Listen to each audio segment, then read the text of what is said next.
Good morning, Nashville. It is absolutely freezing out there. Super Talk 99.7 WTN. Did you warm your car up on the way in, Mac? Oh, yeah. I had to warm mine up as well. Tried to give it like a good 20, 30 minutes, honestly. It was like -2 or 3 as we were rolling in. So cold. We are patiently awaiting a spokesperson from TVA, Tennessee Valley Authority, to give us a call. Scott Brooks.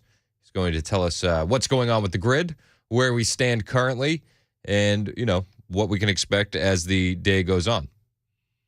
So we're looking forward to his call. He'll be calling momentarily, and we'll speak to him because it's freezing outside, and they say that the strain on the grid, they're asking you to reduce what you're using until about 10 a.m. here local time, and we kind of want to know what the lay of the land is. So we'll be talking to Scott. Mac is getting him on the phone right now, and we'll see what they're saying over at TVA. Looking forward to the conversation and kind of figure out where we're at and where we go from here. Scott is on now. Scott from TVA. What's going on, man? How are you? Hey, good morning. I'm good. So far, so good. Hey, thanks for taking some time to call us. I'm Chris. Great to meet you. Mac is here as well, who does producing for the show and does some news stuff, so he's kind of familiar with what you guys do. Where does the power grid stand right now in the Nashville area? Well, the same as it does all across our 7-state service area. We're in good shape. We have passed what we believe is an all-time peak demand about an hour ago. And of course, we're asking for people to help conserve energy through the weekend because it looks like there's another system coming through, that's it's going to bring more cold air. But So you're hoping that people will conserve as we travel through the weekend? yeah, anything they can do to reduce the energy load throughout the weekend here and there is always appreciated. Okay, what kind of steps would you suggest people take? Well, this morning our peak demand was between 6 and 10 a.m. Central Time, and so during the peak demand periods, which is typically the morning hours in the winter, especially if folks would avoid using their major appliances like washer, dryer, dishwasher, that kind of thing during those morning hours, that can help shave off some of the peak and also help people, more importantly, save money on their power bills. For at least the next couple of days, if you are willing and able to set your thermostat back a degree or two off of where you're comfortable, that always helps. So, for example, if you normally set it at 70, if you go back to 69 or 68, every degree that you reduce, you can save 3% on your power bill monthly per degree. So that can make a big deal, especially if it's 2 or 3 degrees. And then simple things like right now during the morning hours, open up your window blinds on the side of the house where the sun comes in. Yep. Of course, close them at night to keep them better insulated. But on the side of the house where the sun shines during the day, open those blinds and let that radiant sunshine in, and that will help reduce how hard your heating unit has to work. All right, makes sense. I'm gonna text my wife that right now. Like, open the blinds. Why is there a strain on the grid, Scott? Why is this actually happening? Is it just the cold that's moving through, or is the grid in need of some repair? Well, the easiest thing I can start with, I guess, is that anytime we get into single-digit temperatures, especially across our system, that always puts an additional strain simply because people are using more energy to stay warm. People like to be comfortable. So, they try to keep their thermostat where they would normally be comfortable.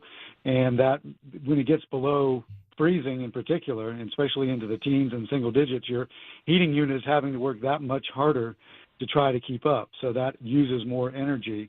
And then when you say make repairs, that's basically what we've been spending the last 6 to 8 months doing at TVA. We took the lessons we learned from Winter Storm Elliott, which was December 2022, and spent $123 million on making upgrades and essentially just winterizing some of our equipment that we found was vulnerable during the Winter Storm Elliott. So adding insulation around piping, adding enclosures around certain equipment that was vulnerable to the wind, adding windscreens, heat tracing, which basically means we put an electrical line inside and or around some of the pipes and run electricity through it to keep those from freezing. So we've spent $123 million on upgrading to get ready for a system just like this. And do you see that those improvements that you guys have put in are kind of giving you a good ROI?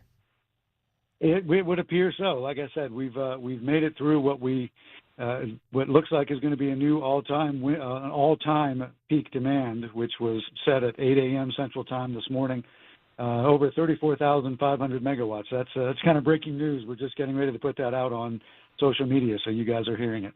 Interesting. I love it. Thank you for sharing that with us. Now, a lot of people will ask that, and they'll make the statements that we've never seen these kind of problems before with, rolling blackouts, strain on the grid. Do you suggest that? Do you think that we're going to see rolling blackouts at this point? At this point, we are in good shape. Like I said, we've passed what we considered the peak for the morning, which was 8 a.m. Central. So we're certainly not we're telling people that we're completely in the clear, because we are expecting cold weather, cold air to continue through the weekend. But this morning was what we were really focused on, and it looks like we're in good shape as of now this morning. Hey, Scott, Mac here.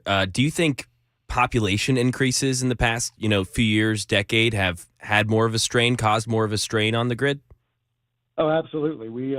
We recognize that the Tennessee Valley region, our service area, is growing at 3 times the national average, and some areas like Nashville and south of Nashville are growing, 5 and 6 times the national average. So all of that means we realize we have to not only maintain our current generation, but add generation to the system over the next decade. And we're just in the early phases of what we call an integrated resource plan, which is basically a look ahead at the next couple of decades, what we expect the trends will be, and asking people for their input on what they think we should do about it. Well, I keep telling people that Murfreesboro is full, Scott, so hopefully that helps and that starts to stick.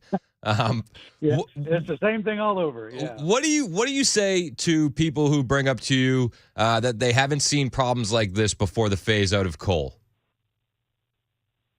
Well, in most cases, the coal that we're phasing out, we're adding generation to replace it. In most cases, natural gas at this point, because natural gas is much more flexible. Coal units were meant, when they were built 50, 60, 70 years ago, coal units were meant to run all the time.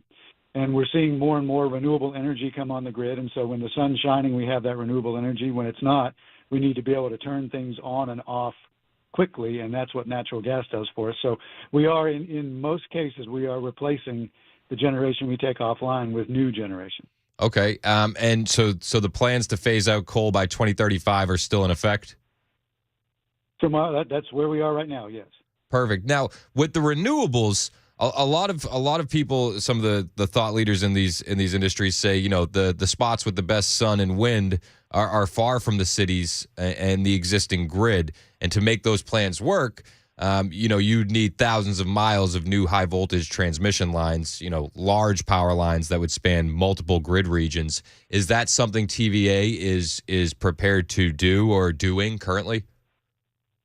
Well, that's one of the things that we'll be looking at in that integrated resource plan, because to be able to make up the generation, for example, off one coal unit, say 500 megawatts. If you want to replace that with 500 megawatts of solar, you need between 5 and 10 acres, depending on who you're talking to, of land per megawatt. So if you do the math there, you're talking about a whole lot of land that's needed just to make up something that doesn't run all the time. I mean, solar as of right now, it's intermittent. It runs when the sun is out, and we don't have a whole lot of battery storage. Well, that's another thing we're working on, but we're not there yet. Utility scale battery storage is something that's coming, but not in the near future. So we're looking at what we can do for the population right now, next year, the year after that. And so that's why we're exploring more natural gas units all around the region. We're speaking to Scott Brooks, a spokesperson with Tennessee Valley Authority, talking about what's going on with the electrical grid right now on Super Talk 99.7 WTN. And yes, Scott, I just had a caller call in. Bill was asking about steam turbines, steam plants, how many of those have closed down, and how that's had an effect on the generation of power. Right, and that's what we were just talking about. The steam plants would have been mostly coal plants. Gotcha. That's what we Gotcha. would have referred to. Most of the plants, even natural gas generates steam. That's the whole idea. But so we refer to them as fossil plants. Would be the old coal plants, and in most cases, the coal plants that we've taken offline in the last 10 years, we have replaced with some kind of natural gas generation. And the natural gas is pretty much in line with what the coal output was, as opposed Correct. to solar or renewables. Correct. Okay. And it adds that flexibility. It allows us to come on and off. We just added 1,400 new megawatts, for example, of natural gas units this last year, 2023, that we didn't have in Winter Storm Elliott. And those have been online for the last couple of days. And those are meant to be fast start units, which means when we get peak demand where we have been this morning, we can turn those on very quickly and bring them online and then turn them off when we don't need them. Are you noticing that you're seeing more demand now, not just because of population increase, but because of electric vehicle increase and the amount of electric vehicles that are charging on the grid in Middle Tennessee? Less than you might think at this point. I know we hear that argument, but as of right now, that's not a major influence on our system. But we expect it will be as that technology improves and builds out. And again, it'll be one of the things we look at in the IRP. Interesting. How do you guys feel about nuclear at Tennessee Valley Authority and doing something like that for energy moving forward into the future? Yeah, nuclear energy is one of our base load generation sources right now. It's very effective. All of our nuclear units are online right now and have been. They are meant to run 24/7. 42% of our generation right now is nuclear energy. That's carbon-free as well, so good for the environment. And we're looking at not necessarily big units again. Those, as we saw with our Watts Bar Unit 2 and the Vogel plant in Georgia, those are increasingly more expensive than they used to be. So we're looking at small modular reactors, nuclear units that would be about 200 megawatts each. And we have an early site permit over near Oak Ridge at our Clinch River site to start looking at those in the next 10 years or so. Cool. I love it. Well, Scott, thank you so much for taking some time to talk to us. We really appreciate it. You are now my energy guy, so I'm gonna keep your contact info. I'm gonna hit you up whenever I have a question. Absolutely, anytime. Hey, appreciate it. Thanks so much. That's Scott Brooks from TVA. He had some good info. Yeah, that was great. Yeah. Yeah, even broke some news here. Yeah, that's what we do. I mean, come on. I was breaking news months ago. I said Trump's gonna win Iowa. No, that was awesome. Yeah, no, Scott, shout out to Scott for coming through. We really appreciate that. We have more on the way. There's a situation in Texas down at the border. Feds versus state officials. Who you got? I'm hoping Texas holds the line. We'll talk about it next on the Chris Hand Show on Super Talk 99.7 WTN.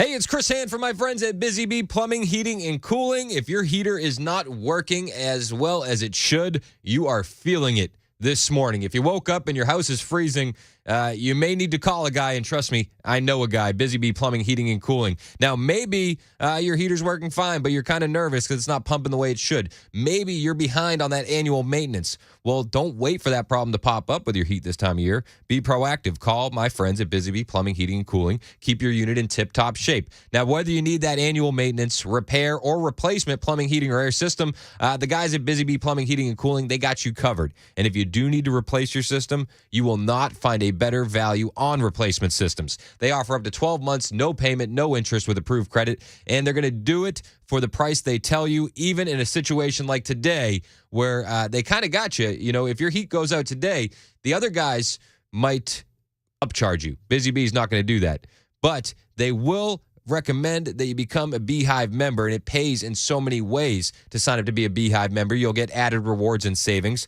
You'll get that thorough annual maintenance on your plumbing, heating, and air systems. You'll get no overtime charges 24/7 and 10% off all repairs. And don't forget, the guys at Busy Bee Plumbing, Heating, and Cooling know that as a conservative, you're working during the week, so they have convenient Saturday availability for those maintenance calls, so you'll never be left out in the cold. Busy Bee, they're your Rude Pro partner for satisfaction guaranteed. Call Busy Bee Plumbing, Heating, and Cooling, 615-775-7833. That's 615-775-7833 or online, busybhvac.com.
Attention truckers. This is from the Tennessee Department of Transportation. They're asking that you avoid State Road 141 in Macon County, State Road 246 west of 840 in Williamson County.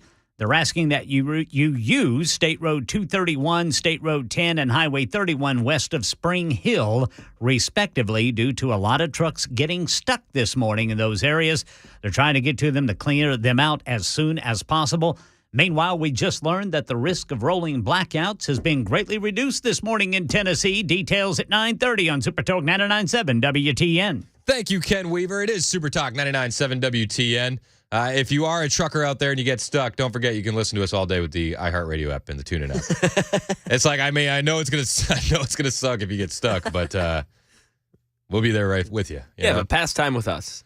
I like to think that we're the number one show of truckers in Middle Tennessee. Oh yeah. I have no data points to back that up. We do get occasionally a trucker or two on the super text line. Oh, for sure. Lots calling in. Tons of anecdotal evidence. Tons of anecdotal evidence and hearsay. So we thank you. Also, when we were talking to Scott Brooks over at TVA, did anybody else feel guilty when he was like, lower your thermostat a little bit? You know, if you normally have it set at 70. So I turned my mic off and I looked at Mac and I hit the intercom button. I said, I'm more of a 75 guy. If I lowered a couple degrees, I'm going like 73. Scott would have been pissed. Yeah, Scott would have been upset with me. Scott would have been like, Chris, you're part of the problem. I'd be like, dude, I know.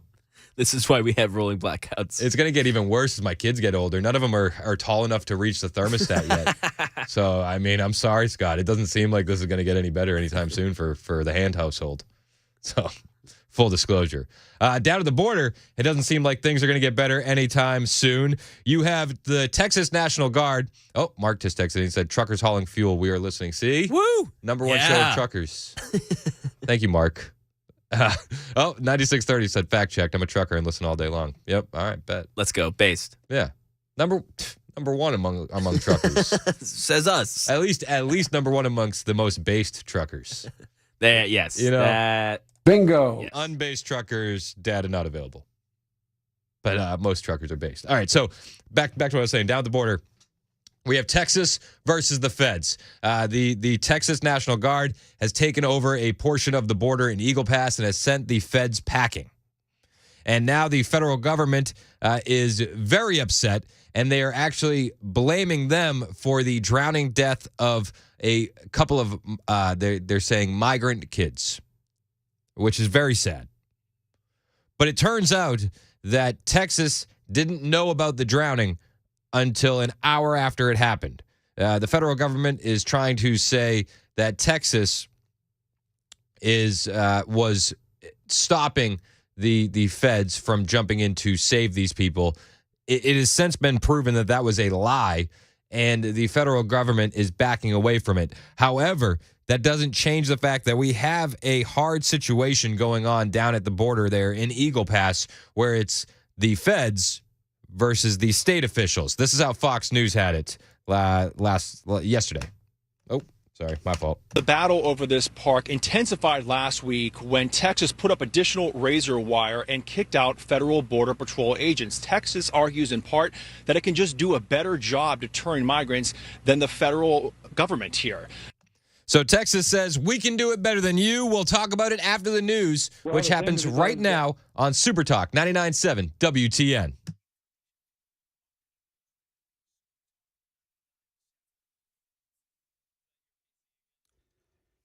I'm Ken Weaver with your top stories, and we got a message for truckers from the Tennessee Department of Transportation. They're asking that you try to avoid State Road 141 in Macon County, also State Road 246 west of 840 in Williamson County, because trucks are getting stuck in both areas. They say you can use State Road 231, State Road 10, and Highway 31 west of Spring Hill, respectively, to get around there, while TDOT works to clear those routes. Full forecast coming up in 2 minutes. Well, the risk of rolling blackouts has been greatly reduced in Tennessee this morning. The Tennessee Valley Authority, that is, which provides power for 7 states, including Tennessee, says that their generating systems are stable and performing well. They had asked everyone to turn down thermostats by 2 to 3 degrees, also avoid doing laundry or taking hot baths to help meet the demand for heat today. The American Cancer Society's annual report is out, and Chief Scientific Officer Dr. William Dayhut telling ABC's Good Morning America, while they're seeing a decrease in the death rate nationwide, diagnoses for cancers like colorectal cancer are on the rise. That's the latest news. Weather is next. I'm Ken Weaver, WTN News.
9:36 on Super Talk 99.7 WTN. My name is Chris and we were talking about the border. We're going to get back to what's happening on the border with Texas versus the feds. Who you got? Grudge match.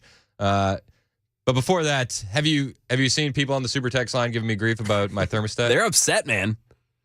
So I got Larry 2 text in. We have several Larrys. This is Larry 2. They're not ranked in order of importance. No. It's like I said to Mac, I prefer Larry the sequel. You know what I mean? This number ranking stuff. He says, OMG, Chris, I hope you were kidding with the 75. I mean, I was being a little facetious because it was funnier. Yeah, we were talking to a TVA guy. You said, yeah, I keep my house at 75. I'm 73.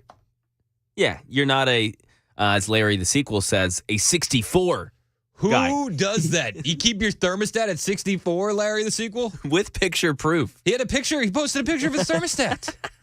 I asked the man, what are you, an Eskimo? I haven't received a response. He may have frozen to death. Yeah, we're fact-checking on that. We're fact-checking. That's nuts, though. 64 is cold. 64 is wild. 73 maybe a little on the high side. 64, that's undoable. He wasn't the only one. I had another text in here. I can't find it now. Oh, yeah, I got it. Craig, 9420. Mine has been on 65 since we turned off AC and switched to heat. Yeah. 65. You're an animal. What are you doing? That's nuts. Like, it's not safe. It's not safe. It's not safe. You're going to catch hypothermia. Ray just said 68 during the day for me and 65 at night when we go to bed. Wow. When you go to bed, it's lower? I lower it when I go to bed. I guess you should lower it when you go to get bed. cozy. Yeah, in that's the true. You blankets. can get all warm. You gotta get blanket cozy. Roberta is at 78. Okay, that's Roberta. TVA, tisk tisk. Yeah. Towards you. Yeah, Roberta's part of the problem, not the solution.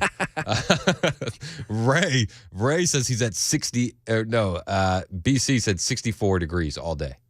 Wow. Yeah, Joseph says 64 as well. Kevin said 62. 62? I'm not coming to any of y'all's houses. Yeah, with a picture of proof for 60. That's no. Come on. He must have set that and took a screenshot. Yeah. I don't believe you, Kevin. Trying to look all tough, Kevin. No way. No way. Joshua and Dixon, what are you thinking about with this thermostat talk? Oh my! Some of y'all's heads are gonna explode when I tell you what my thermostat's set on right now. But right. That being said, I had to be cold for a living in the Army. I live by myself right now, and I just had a puppy that I'm fostering who was not supposed to be pregnant. Well, she's not a puppy. She just had 3 puppies. So it's warm Puppies in the house. having puppies. That's part of the problem, Josh. Yeah, exactly. No, she was a puppy mill rescue, and they ultrasounded her, swore she's not pregnant. And then last weekend, surprise, she popped on the couch. So now I have 3 chihuahuas sitting by a fireplace in my living room. That being said, I was kind of cold, so I cranked up the thermostat, and I don't know that I want to tell y'all because somebody will want to burn me to the ground or send me a Venmo. I'm not sure which. But it's crazy. I don't know. The thermostat's down here, and all right, what do you got it set to, Josh? Spill the beans. All right, it's on 80, dude. It's on 80. I got windows open, I got fans going, but it's crazy because it's a new house, and on the opposite end of the house, it's 62 degrees. And I know that because I got a chameleon judging me. Josh, because it's 62 degrees in there under a heat lamp. Josh. Yes. You got windows open. You got a fire going. And you're at 80. And you're at 80. I do not have windows open. That's what I'm saying. Normally, before the puppy, I don't care. I pay my own bill. I'd have the heat and the air off and the windows open. And if I'm chilly, I'll put on a sweater, do some push-ups, or light the fireplace. But I got a puppy, or not a puppy, but she's got puppies. So I'm embracing the fact that it is cold as balls outside, and I'm kind of toasty, and I'm giggling at people talking about their thermostats. All right, Josh. Thanks. Thank you. I appreciate you. Stay warm, Josh. Stay cozy, my friend. 80 degrees. My wife texted me. She said no, we're 71ers. We are until I get home. And Then just secretly, boop, boop. She doesn't know how to do the thermostat. I love her, but she'll ask me to crank it up. It's just an up arrow. Those arrows can get really confusing. Yeah. What do you do?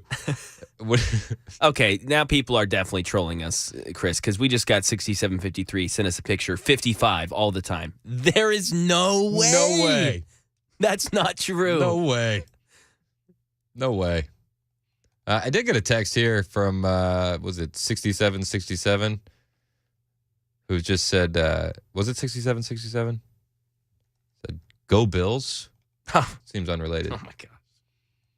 Yeah, I love that. Thank you. Thank you for that. Who are they playing? Yeah, Chiefs got the Bills Sunday night, baby. Oh, yeah, it's going to be fun. Mac will be off on Monday. And this guy's last, 4 texts have been sports. He sent last week. He's like, Bills number 2 seed. Way to go. I'm like, okay, thank you.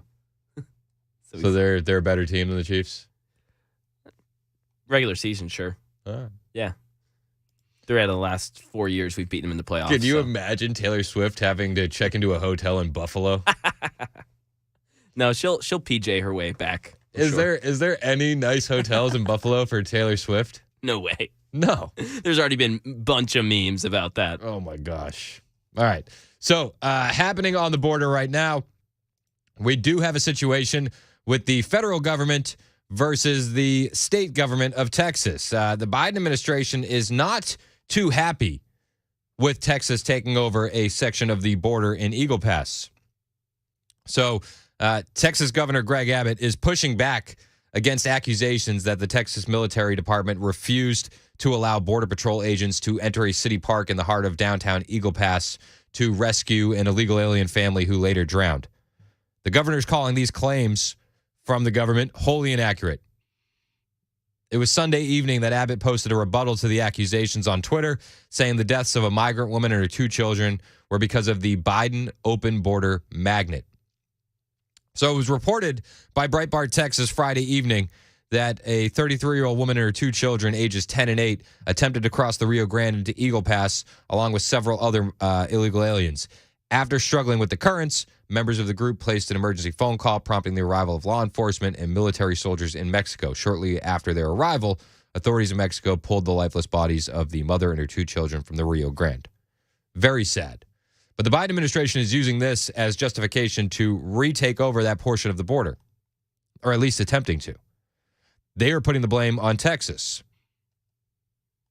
I don't understand how that can be.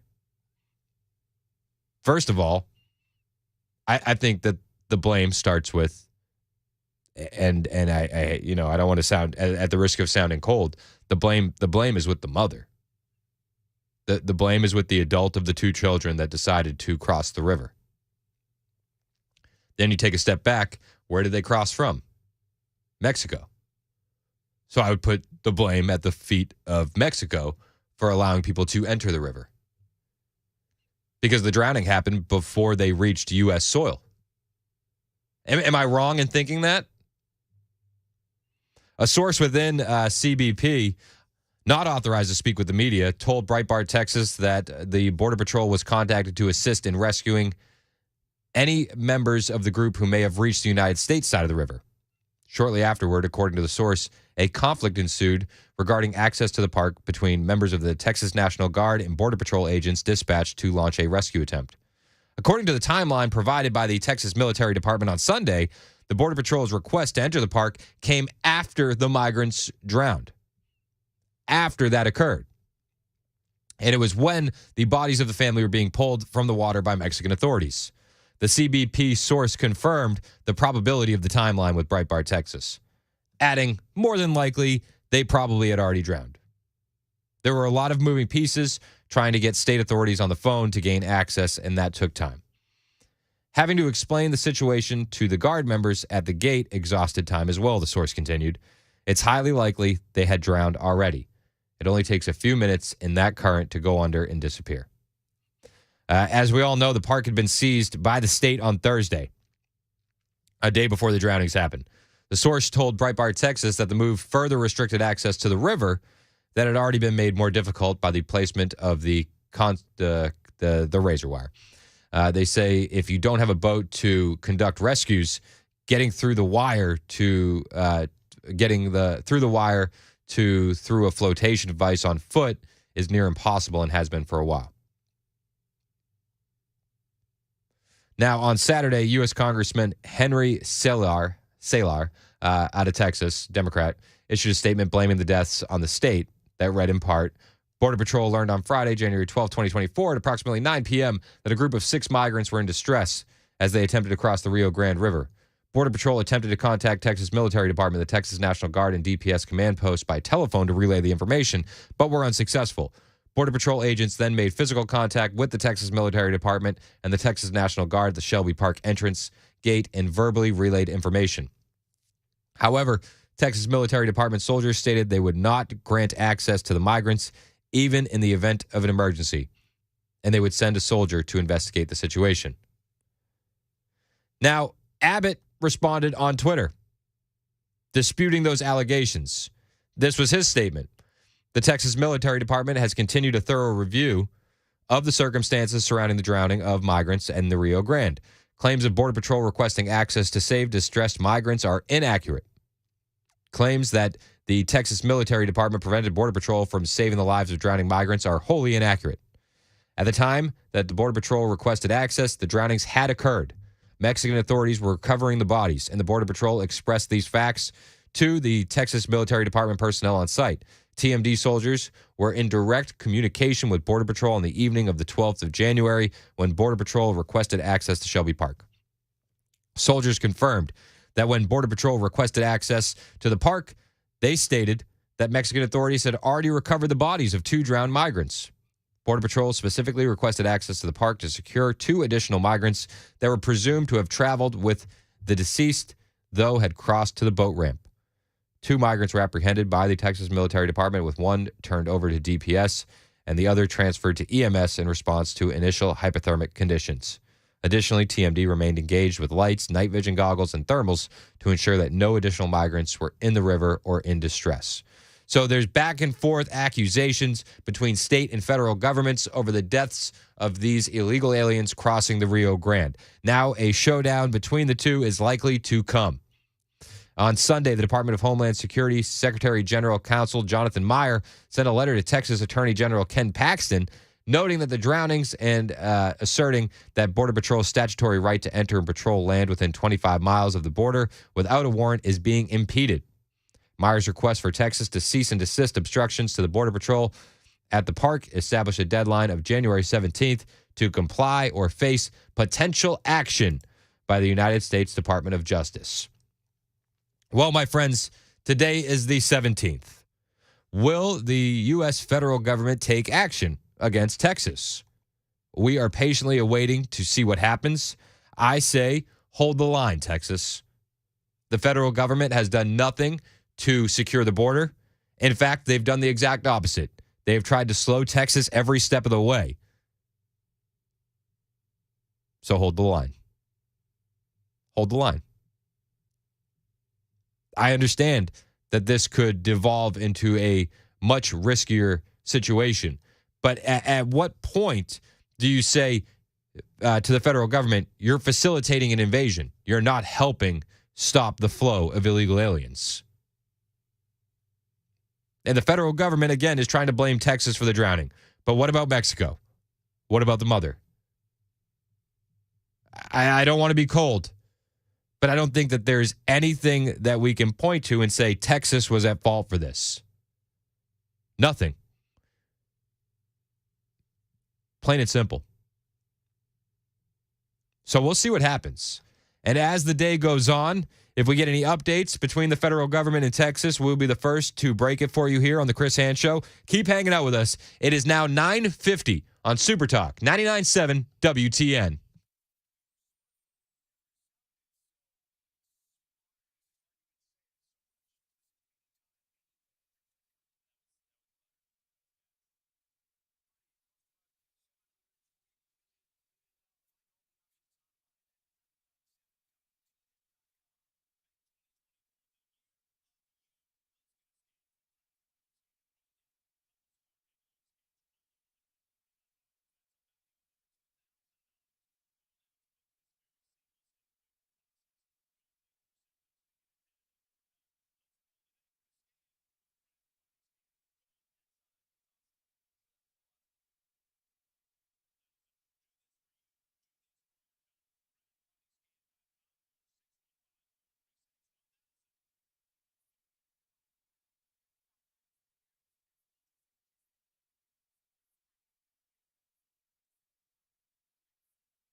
New peak power demand record. Mixed news about cancer in the annual report released today. The Biden administration says it's going to make banks stop charging you overdraft fees. We'll tell you about it at 10 on Super Talk 99.7 WTN. Thank you, Ken Weaver. It is Super Talk 99.7 WTN. We were talking about the border showdown. I'll be honest, I'm a little confused about the date. Some people are saying it's access by the 18th. But in the strongly worded letter from the Department of Homeland Security, they're demanding that the state of Texas give them access to the U.S.-Mexico border on land seized by the state by the end of the day on January 17th. Now, they're leaning on, again, the deaths of 3 illegal aliens that were crossing into the United States, drowned in the Rio Grande, blaming the state of Texas for those deaths. If I was Greg Abbott, I would shoot back at the federal government and say, hey, how about the hundreds of thousands of deaths from fentanyl? Who's to blame for that? Hold the line, Texas. And as we get more updates, we'll have them for you. Trump had a rally last night with Vivek Ramaswamy. Did you see that? I did. I mean, he wasted no time getting into the arena with Trump. It was something to be seen. Now, the wait for them to get into the rally was wild. I don't know if people wait in line in the cold to see Nikki Haley. Do you think that happens? That's funny. Somebody fact check that for me. I don't think anybody's. In fact, in Iowa, they canceled events because of the cold and snow with Nikki Haley. But this was the scene outside of the rally. Trace, good afternoon. In just 2 hours, former President Donald Trump will hold his first rally here in New Hampshire in a month's time. You can see behind me, this is the line of folks who have been out here braving the snow since 5 o'clock this morning to see former President Trump after his landslide victory in Iowa last night. Now, since 5 a.m. in the cold, waiting to see Trump. Show me another Republican candidate that they're doing that for. Show me a Democrat that they're doing that for. Seriously. You think they're waiting for old Joe, Sleepy Joe? In the cold at 5 a.m.? Don't. Sorry. He's the most popular president in history. Bingo. 81 million votes. You know what I mean? So, I'm sure there'd be tens upon tens that would wait nationwide for him in the cold from 5 a.m. I got audio from that Trump Vivek rally coming up. Hang out with us. It's Super Talk 99.7 WTN.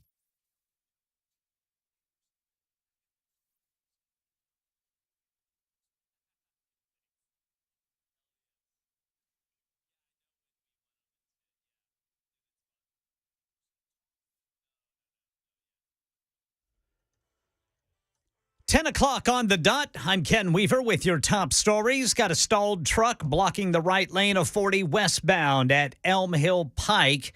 That is the Elm Hill Pike overpass in South Nashville. Also, Tennessee Department of Transportation is asking truckers to avoid State Road 141 in Macon County and State Road 246. That's west of 840 in Williamson County. They ask you use State Road 231 and 10 and Highway 31 west of Spring Hill, respectively. Trucks have been getting stuck in these areas. TDOT's working to treat and clear these areas as soon as they can.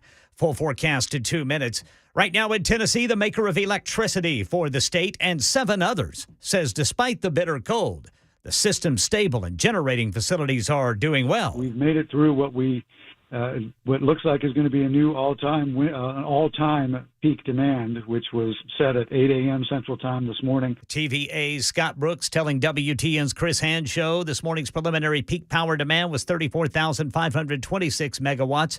The previous record was 33,482 in August of 2007. Everyone's still asked to conserve electricity for the freezing weather coming this weekend. And the American Cancer Society's annual report is out. Chief Scientific Officer Dr. William Dayhut telling ABC's Good Morning America, while they're seeing deaths decrease for many cancers, more younger people are getting diagnosed, with the country expected to report 2 million cases for the first time. We're seeing a shift in the demographics. It used to be that that people over the age of 65 had the greater proportion of cancer. They still do, but things are changing.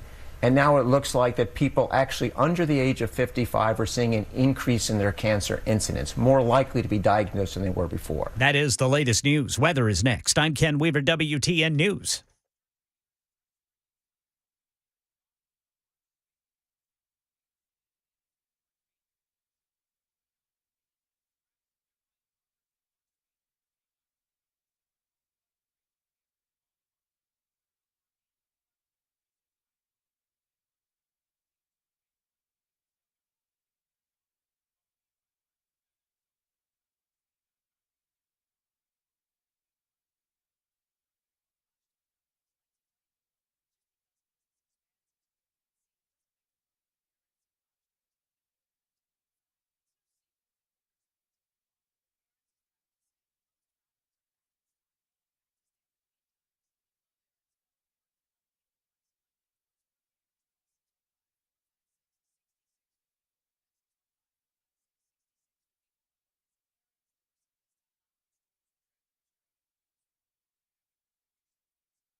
Super Talk 99.7 WTN. My name is Chris Hand. Sorry, I'm a little out of breath. I ran back in here. I was talking to Mac. It's like, oh, we had fun last hour. Did you know that the show is now on Apple Podcasts? Oh, yeah. So please do me a favor. Find, you can search Chris Hand on the Apple Podcast thing, and you see a picture of me.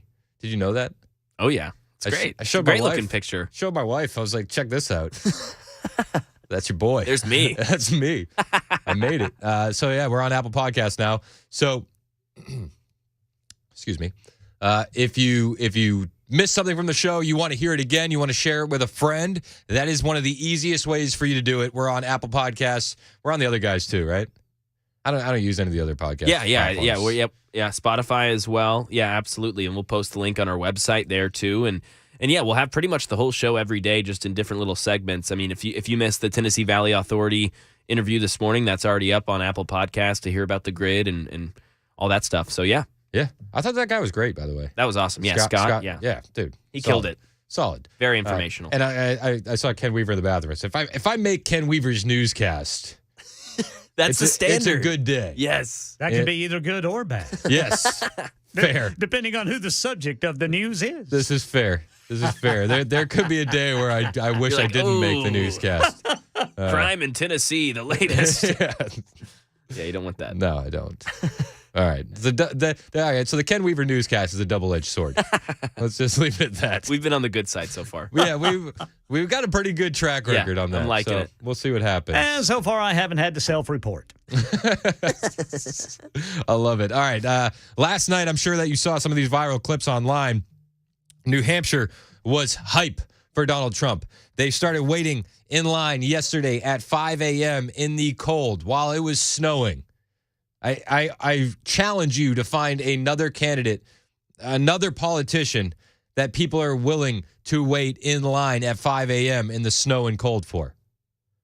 What was the temperature yesterday at 5 a.m. in New Hampshire? You find that out for me, Mac. We know snow is real, so just leave that part out, and we can. All right, fine. But the rally was pretty cool, man. We had Trump and Vivek.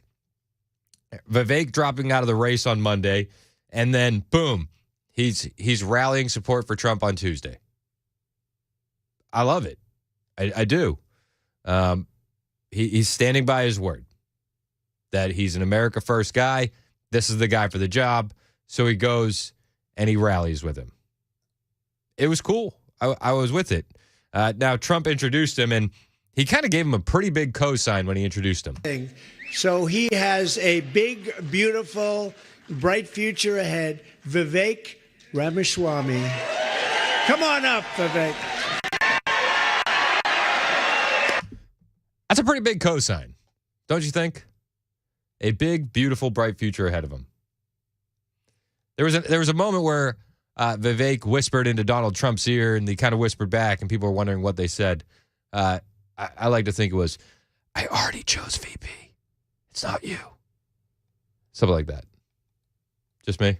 Yeah, a lot of people are analyzing the body language from that. Did you see that? Yeah. Yeah. I'm no body language expert, but they seem like bros. I don't know. Did you think it was weird? Do you think I thought it was a little weird, yeah. What was weird about it? It just seemed like very oh, I'm alphaing you. Oh, I'm alphaing you. Oh, I'm also alphaing you. Oh, I am actually going to be in charge. And then Vivek did the last aggressive shoulder slap, you know? Oh, it was an alpha off? Yeah, it was an alpha off when Trump ended with a smile of being like, I think he likes Vivek. I don't think he gets him yet, though. I don't think he fully understands him. I feel like that's a lot of Republican voters. They like what he says, but they don't quite get him. Yeah, they don't understand him yet. Who do you think was more alpha? Probably Trump. Yeah. I think Vivek looked like he was trying. I saw some people tweeting. They were like, Vivek lists his height at 5'10". Trump lists his height at 6'3". Somebody's lying. Yeah, they are the same height. Yeah. Vivek may or may not have been standing on a platform at the podium. We could go down this rabbit hole all day. I don't know if Trump is 6'3". I've never stood next to the guy. Yeah, I don't know. Yeah, I don't know. I've never stood next to him. 6'3" seems like wrestler height. You know what I mean? Yeah, it's pretty tall. It'd be how tall is Brian Wilson? Yeah, 6'4". Yeah, Brian's big dude. He's a tall 6'4". That's a tall. Yeah, exactly. Yes. Wouldn't want to play him in basketball. No way. Even at this age, he would be swatting all of my shots. So I don't get that same vibe from Trump. I don't think Trump is going to swat my shot. No. I agree. You know what I mean? I'm crossing both of them up, but yeah, either way. Yeah. Mac is like, I'll break their ankles. All right. It's a basketball reference, not a threat. But as Trump introduces Vivek makes a statement that a lot of Republicans agree with. We are at war. You know this man. You know why we're here. Patriots across the state. We are in the middle of a war in this country. That's what this is. It's not a war between black and white. It's not between Democrat and Republican, even in a deeper sense. It's between the permanent state and the everyday citizen. Between those of us who love the United States of America and a fringe minority who hates this country and what we stand for. And right now we need a commander-in-chief who will lead us to victory in this war. That's what we need in this country. I love how far we've come as a nation where the deep state, the notion of the deep state is no longer this fringe idea. I remember when Donald Trump first brought up the deep state, a lot of people said, what a conspiracy theorist. And now it's not even like a deep state theory. It's the truth.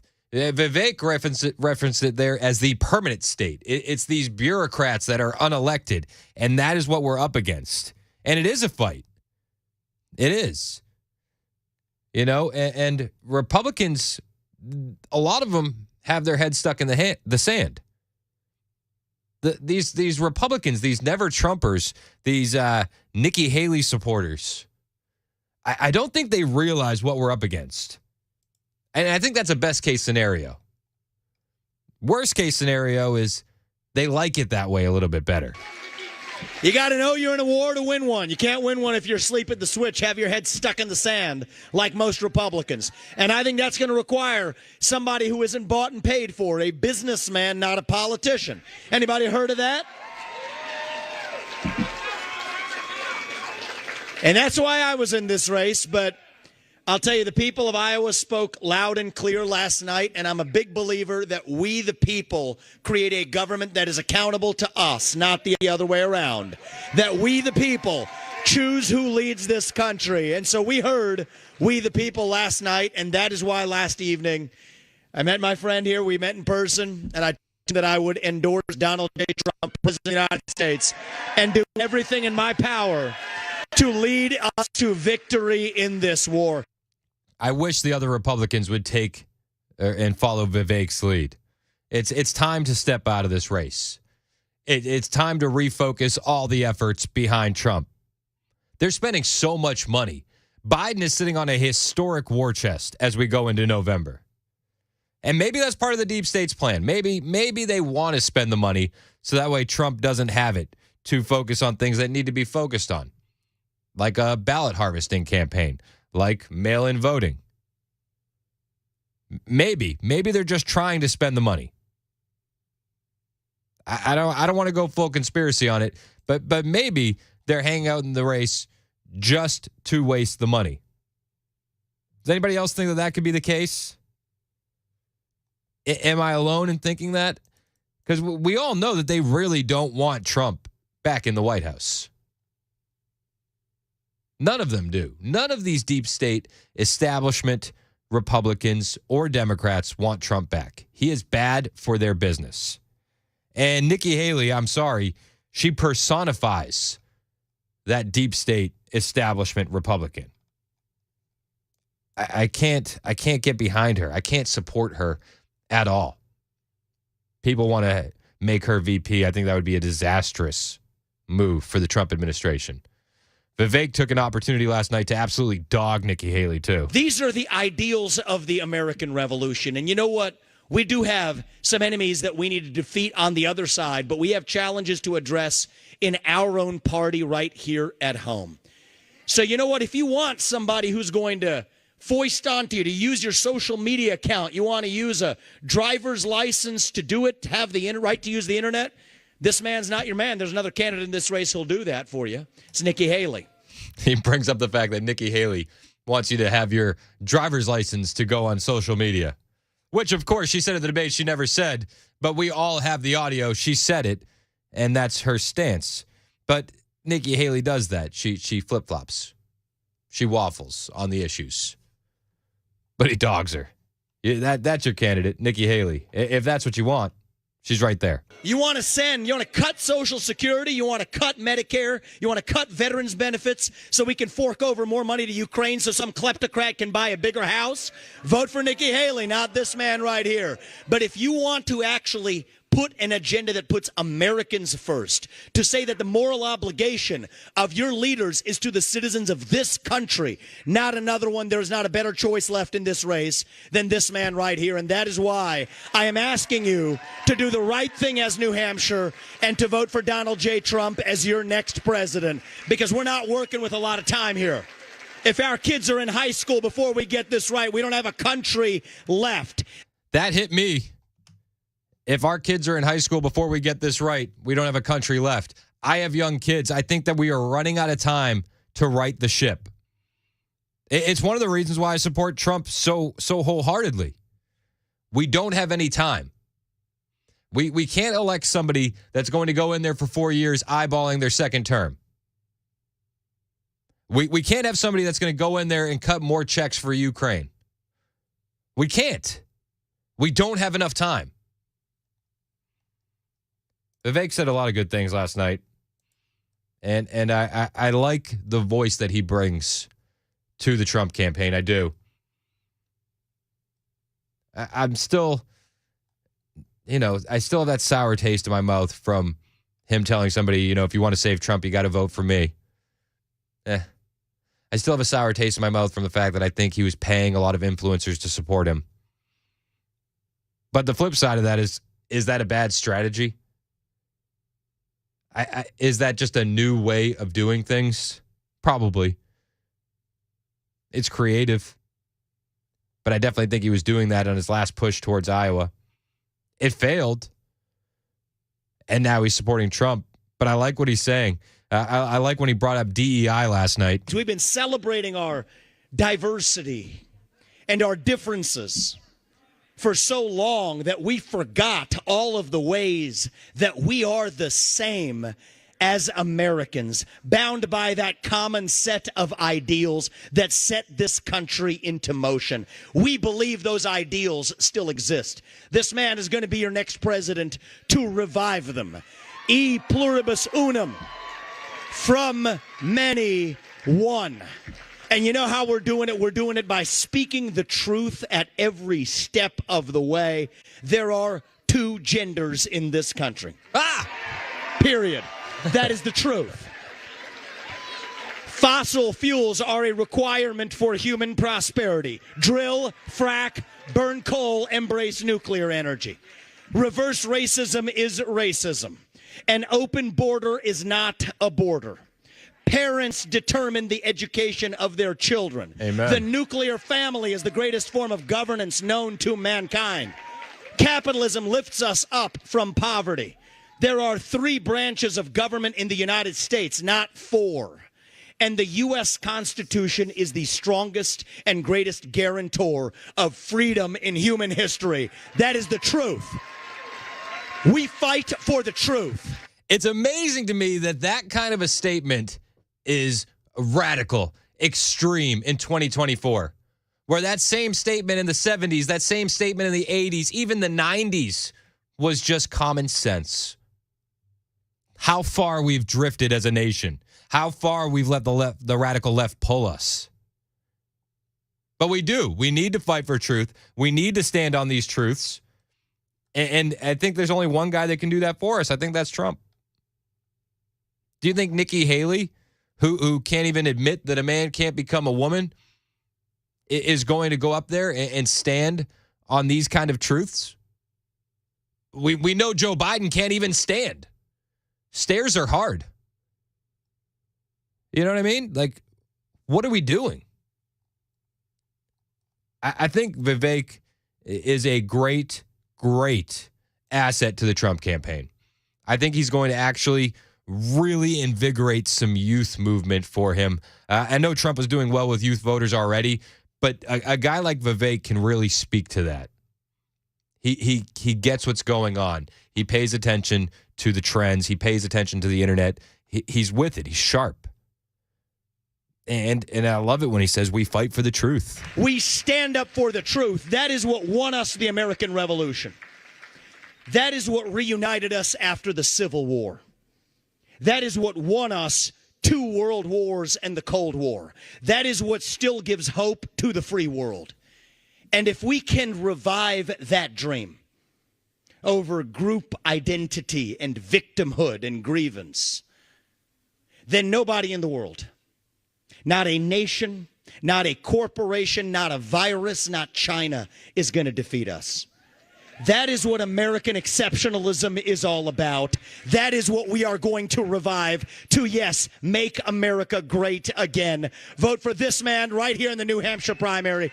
God bless you and your families, and may God bless our United States of America. Thank you, New Hampshire. We got more audio from Vivek and Donald Trump on the way. Hang out with us. It's 1021 on Super Talk 99.7 WTN.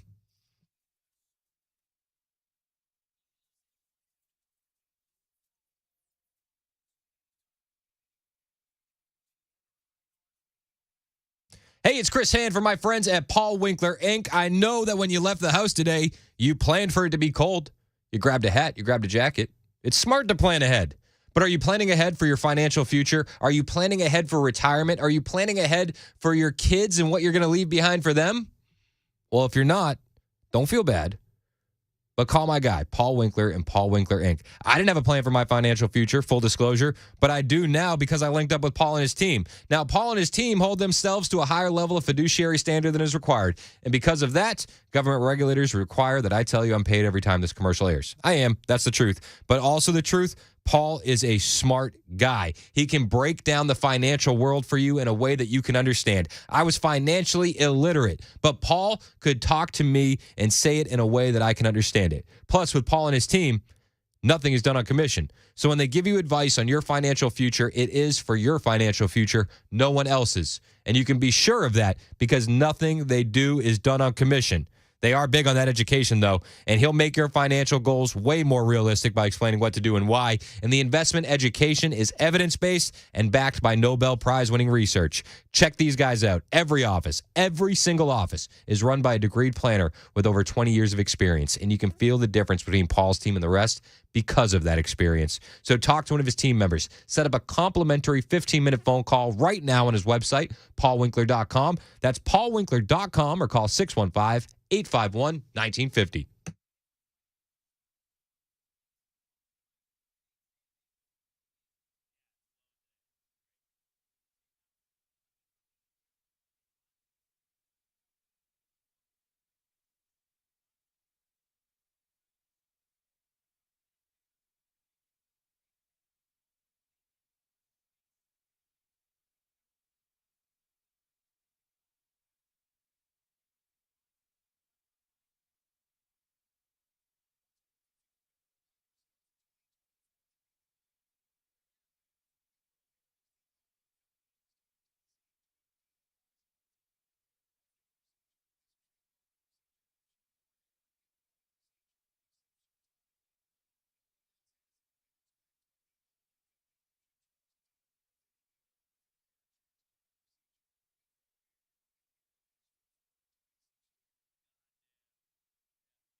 All right, we got problems on the roads out there, folks. Here in Murray County, we've got the Beechcroft Road section between Carter's Creek Pike and Petty Road there in Spring Hill, completely blocked by a tractor trailer.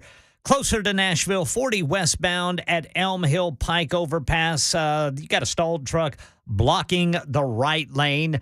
We have a ruling by the judge in the New York subway chokehold death case against a Marine. We'll tell you about that coming up at 10:30 on Super Talk 99.7 WTN. Thank you, Ken Weaver. It is Super Talk 99.7 WTN 1026. My name is Chris Hand. Take us with you wherever you go. iHeartRadio app, TuneIn app, or you can get the Chris Hand Show on Apple Podcasts, Spotify, all that kind of stuff. So if you missed something, you want to share it with a friend, subscribe to the podcast. It'll get pushed right to your phone. What are you watching in there? Yeah, I look up, got the view on here. It's just always on for some reason. I can't seem to change the channel off of it. I've just stuck to it. But I look up, and none other than the best female vice president ever, Kamala Harris, on the show. I hope she's been unburdened by what it's been. Oh, my gosh. I can probably telegraph exactly what she's going to say, right? Like, we'll probably get clips out of this about how Trump is a threat to democracy, orange man bad, the economy's doing great, we just need to get our messaging right. What else would she say? She would probably say something like, we have challenges ahead of ourselves, but we put in the work every day. The American people are going to vote in what's in best interest of the people, their freedom, and their children. So Trump? Is that what she's saying? Is she going on there saying vote Trump? I'm looking forward to that audio. I am. We got audio from a rally that you actually care about, politicians you actually care about. Trump and Vivek Ramaswamy in New Hampshire last night. People were waiting in the cold since 5 a.m. to see Trump and Vivek. Unreal. Do you think anybody's waiting in the cold at 5 a.m. for Kamala? I don't know. That's a burden. That would be a burden. That would be a burden. Trump had this to say last night. Oh, hold on. Let me turn on my audio. If you want to defend your honor and if you want to defeat the radical left Democrats and save America, you must vote for your favorite president of all time, Donald J. Trump. That's me. Yep. Fact check that. True. Okay. It's a quick fact check. Very true. If you want to defeat the left, you have to vote Trump. That's where we're at. You're not going to defeat the left by voting for Nikki Haley. This was Trump talking about Joe Biden. With your help, 1 week from now, we're going to win the New Hampshire primary, and then we're going to defeat crooked Joe Biden. He's a crooked guy. He's the worst president in the history of our country. He's the most corrupt president in the history of our country. And frankly, he's the most incompetent president. You're going to end up in World War III with this guy. But we're going to take back our country, and we are going to what? Make America great again. I love that, he's like, Joe Biden's going to drag us into World War III. I say it all the time because it's seared into my brain in the lead up to 2016. You can't elect Trump. He's going to drag us into World War III. Yet here we are. And how does Biden drag us into World War III? Oh, by projecting weakness across the world. By taking the Houthis off the designated terrorist list. That's what he does. It's unreal. But that's what he does. Where's that music coming from, Mac? I don't know. My bad. It's very soothing. It was zen. I was like, it was a vibe. I'm just digging the view, man. Everybody's taking the view. This is Trump last night was on one, and he brought up the cocaine in the White House. It actually, the Trump part isn't the funniest part. The funny part was what one guy yelled from the audience. Cocaine. Whatever happened to whatever the hell it was that they had in the White House a couple of months? That was. Did you hear what he said? No. All right, well, let me amplify and maximize what the gentleman in the back said. That they had in the White House a couple of months. Hunter snorted it. That was. Hunter snorted it. Fact check, true. It's 10:30 on Super Talk 99.7 WTN.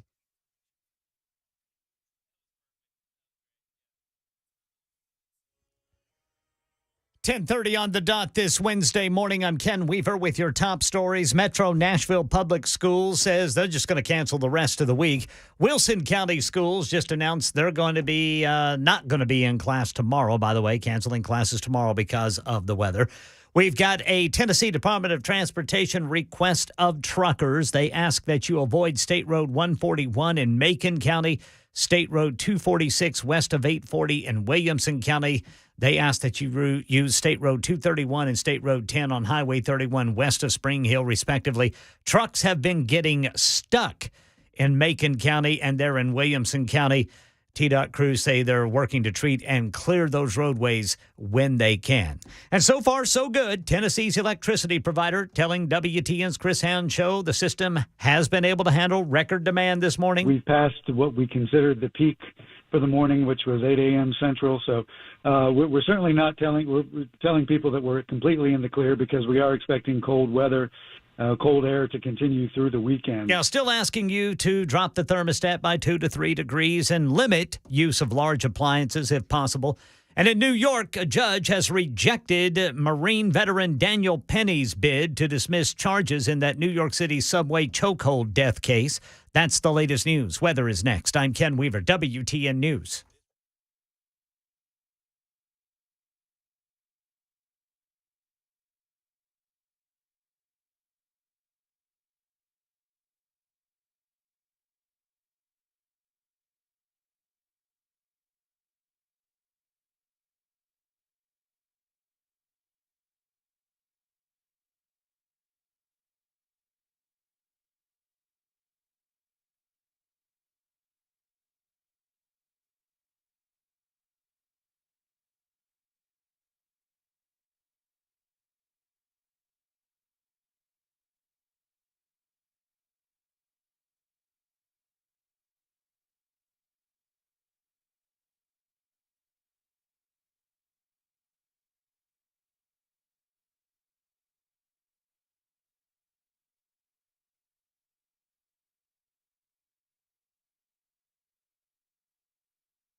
.35 on Super Talk 99.7 WTN. My name is Chris Hand. Absolutely freezing outside. It's a cold one. Grab your jacket. Crank that heat to 75. That's what I say. If you missed our conversation with the Tennessee Valley Authority spokesman, Scott Brooks, it was a good conversation. It's available on Apple Podcasts, Spotify, all the things. Share it with your friends. You know, a lot of time we want to blast these guys because, you know, oh, you're going woke. It's all green energy. But he actually had some good info on what's going on with the grid and the solutions that they're aiming for and all that. So check out the podcast. We appreciate if you do. Now, we were talking about Trump, and I came across this audio. J.P. Morgan's CEO, Jamie Dimon, just went on CNBC and basically endorsed Trump without endorsing Trump. Did you see this? I mean, you probably saw it live. It happened about an hour ago. It was something. It was something to see. He basically says people are voting for Trump because Trump was right about the economy, immigration, and China.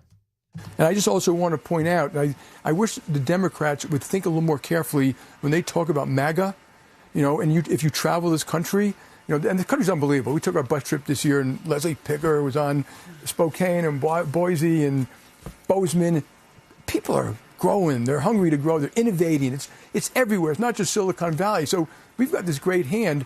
But when people say MAGA, they're actually looking at people voting for Trump, and they think they're voting, and they're basically scapegoating them, that you are like him. But I don't think they're voting for Trump because of his family values. Now, if you look, just take a step back, be honest. He was kind of right about NATO, kind of right about immigration. Yep. He grew the economy quite well. China virus. Tax reform worked. Mm-hmm. He was right about some of China. I don't like what he did. No, I said China virus. Yeah, I understand. He may have been right. And I don't like how he said things about Mexico. But he wasn't wrong about some of these critical issues. And that's why they're voting for him. He's so right. So often the left in the mainstream media will demonize you for being a quote-unquote MAGA extremist. And they'll say that, you're evil and how could you? But we're voting for these policies. We're voting for the fact that Trump started no new wars. We're voting for the fact that he had the economy booming. We're voting for the fact that we were energy independent and on our way to exporting energy. That's what we're voting for. Trump was right about so much. And the CEO of J.P. Morgan goes on CNBC and says, stop demonizing his supporters. Stop it. And to that, I say, good for you, man. Like, it honestly takes some backbone for a leader like this to come out and say this, because he's going to be demonized by the same people that demonize you and I. He will be. He'll be called an extremist. He'll be called names. But he's right. And you're right. Trump was right. That's why we're voting for him. And I think people should be a little more respectful of our fellow citizens. And when you guys have people up here, you should always ask the why. Not like it's a binary thing. You're supporting Trump, you're not supporting Trump. Why are you supporting Trump? It's hard to hate 75 million of your fellow Americans. And I agree. It's done quite and, the Democrats have done a pretty good job with the deplorables, hugging onto their Bibles and their beer and their guns. I mean, really? Could we just stop that stuff and actually grow up and treat other people with respect and listen to them a little bit?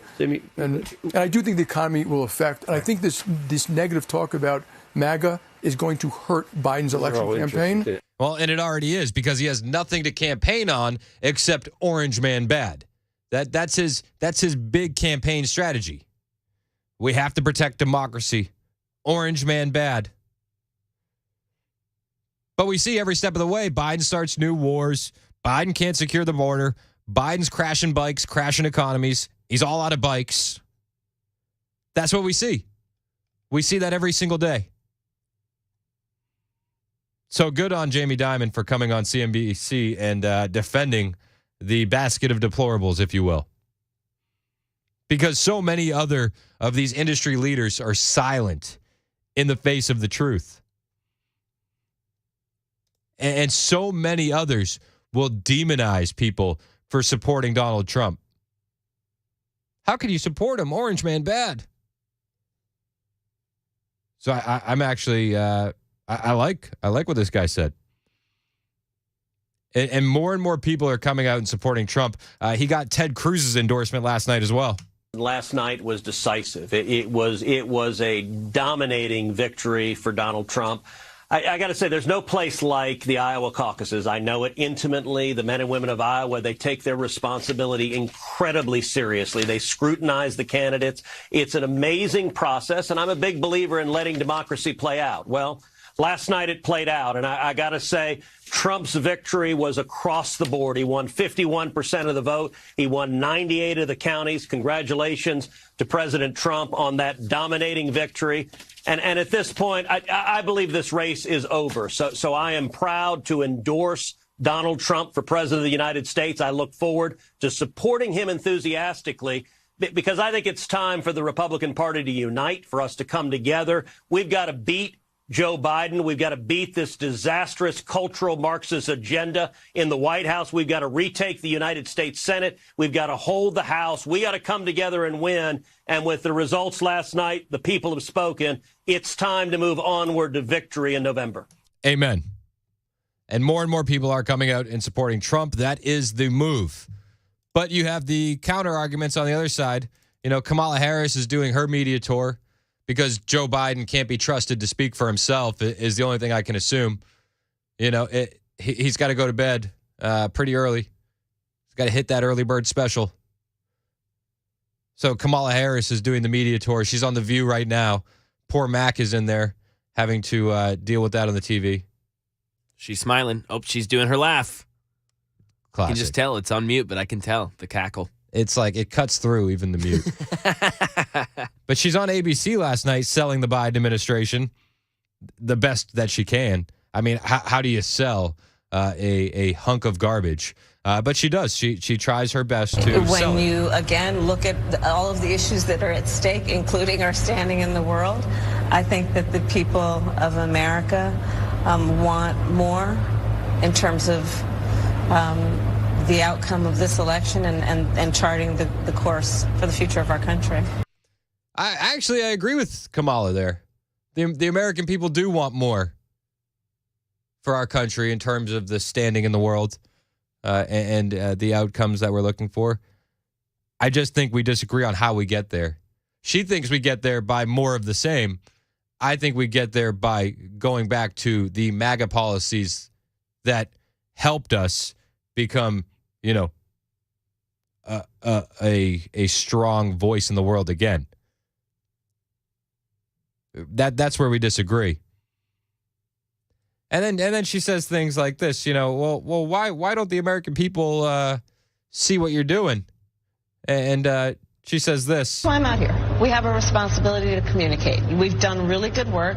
Our challenge will be to let people know who brung it to them. We just got to let people know who brung it to them. That's what we got to do. That's the challenge. She says the challenge is communicating. And then she says we got to let the people know who brung it to them. People know who brung it to them. We got to let them know. Let's go to Calvin in Lebanon. You're next on Super Talk 99.7 WTN. Hello, Mr. Senator. Hey, how you doing, Chris? I'm good. How are you? Doing fine. Hey, I just wanted to mention something that I heard Mark Levin say last night. He said that they're putting together a team, the liberals, right now, to overtake Trump's presidency if he gets in, to basically just keep him in court. Can they keep him in court as a president? I mean, they pretty much hamstrung him in court his first presidency with all the impeachment trials, with the Russia collusion stuff. You know, they can keep him tied up in legal battles, I'm sure. I wouldn't put it past them. Okay, well, that's what he said, is that they're in the process of putting together a team right now in case he gets in to basically just destroy anything he can get done. So no, and yeah. things that wouldn't shock me, right, Calvin? Like they'll do anything to slow him down. Oh yeah, it doesn't shock me at all. But yeah, I thought that since he was president, that he would have some kind of way out of some of this, but I guess not. Well, I mean, I don't know. Could he pardon himself? I'm not sure on the specifics on that. But, you know, they'll slow him down any way they can. You know, they did it with the Russia collusion hoax. They did it with the impeachment over the Ukraine phone call. You know, they'll do it every chance they get. They'll try and slow him down. Because he's a threat. All righty. He's a threat. Hey, I appreciate your call, Mr. Senator. Thank you so much. Okay, thank you, Chris. All right, later. He's not really a senator. I just love it. No, he sounds like it. Yeah. I like how he doesn't even really He acknowledge. doesn't even bat an eyelash anymore. He's like, all right, cool, thank you. Senator Calvin from Lebanon. Let's go to Joel in Brentwood. You are concerned about Trump, or you're concerned for Trump? What's up, Joel? Young man, I want you to get a raise. Oh, me too. All right. Thanks. And I want to hire you for my chauffeur. Okay. Well, if it comes with a big enough raise, we can talk off the air.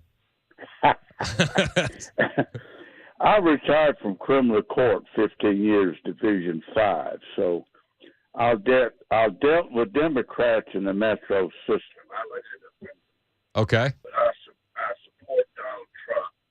Oh, hey, turn down your radio for me, Joel. I want to hear what you got to say. I don't have my radio on. Oh, you there? Okay. You hear me? Yes, sir. Okay. But the Democrat government is not going to let Donald Trump serve 4 years. You can talk all day about Donald Trump. I love him. He's great. I've had 2 great presidents in my life. I'm 77. Ronald Reagan and Donald Trump. The Democrat government will not stand for this man to serve for 4 years. They're either going to destroy him before the election, or they will destroy him after the election. Do you have a comment? No, I mean, I hear you. I just feel like he's ready for it. I don't think that this is anything that's going to shock him or take him by surprise that they're going to try to destroy him. And furthermore, they've been trying to destroy him now for how long have we been doing this? Since 2015, they've been trying to destroy him. I mean, they tried to destroy him with what was the guy's name? Billy something from the tape that got released right before the election. They tried to destroy him with that. They tried to destroy him with Russia collusion. They tried to destroy him with impeachment. Now they're trying to destroy him with indictments. Nothing is sticking. Teflon Don. What do you think the last step the Democrats will do, the Democrat government will do?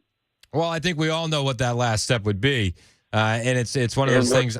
It's one of those things I don't really like talking about because it's like you speak it into existence. But I think a lot of people worry about an assassination attempt. I think that's a fear. I think that's a fear that a lot of people have. Young man, I'm older than you. Look it. The Democrats, if they can't destroy him in court, the man has a target on his back. He's dead after 6 months if he's elected. Thank you. I appreciate the call, and I pray that you're wrong. But I do agree that they're going to try anything they can. I do. Up to and including cheating. Trump mentioned that at his rally last night. But when I left, which was ridiculous that we had to leave, but we had to leave. We have to follow the laws of our land. But what a ridiculous... Isn't it amazing?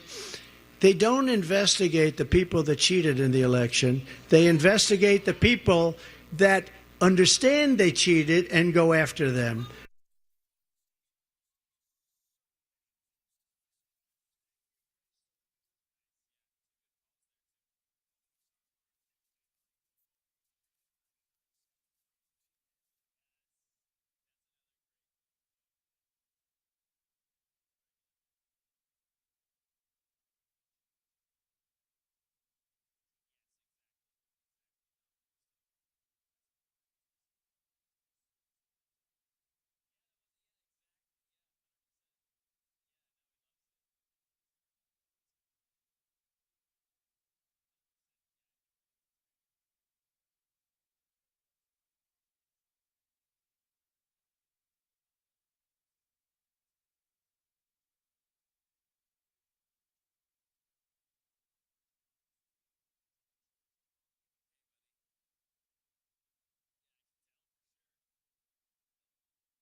All right, truckers, we've got some advice for you from the Tennessee Department of Transportation. They are asking that you avoid State Road 141 in Macon County and State Road 246 west of 840 in Williamson County. Trucks have been getting stuck in both of these areas.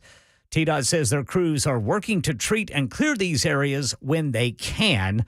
Also this morning, Metro Nashville Public Schools canceling classes the rest of the week. Wilson County Schools, they've canceled classes tomorrow. So far, so good when it comes to the power grid. We got an update at 11 on Super Talk 99.7 WTN. Thank you, Ken Weaver. Thanks for the update for the truckers. That's why we're the number one show in Nashville for truckers. Anecdotal evidence, sure. But no actual data to back that up again. No, it's a gut feeling. It's a gut feeling. Kamala Harris in her gut on The View says she feels in her gut that she's scared as heck. No AG double hockey sticks, just heck. Kamala Harris. And what are you going to do to stop the crazies? I am scared as heck. Yeah. Which is why I'm traveling our country. You know, there's an old saying that there are only two ways to run for office, either without an opponent or scared. So on all of those points, yes, we should all be scared. She's scared of the crazies. It's like the CEO of JP Morgan's on CNBC, and he says, stop demonizing Trump supporters. Grow up. And then Kamala Harris goes on The View and says, I'm scared as heck. This is the left for you. And she wants to let everybody know, this is why she's on The View, that they've done a lot of good work. We have to earn the reelect. And we have to communicate what we have achieved. Yes. And that is going to be one of our big challenges. We've done a lot of good work. We need to let people know who brung it to them. That's the new thing. We need to let people know who brung it to them. I'll remember that this Sunday at the grocery store. Yeah, please do. When you're looking at your grocery bill, remember who brung it to them. Remember that. That's the communication from the White House. It's they brought that to you. They did that. I think we need to bring back those Biden stickers, but we need to put them on the grocery shelves. I did that. It's 11 o'clock. It's working. It's 11 o'clock on Super Talk 99.7 WTN.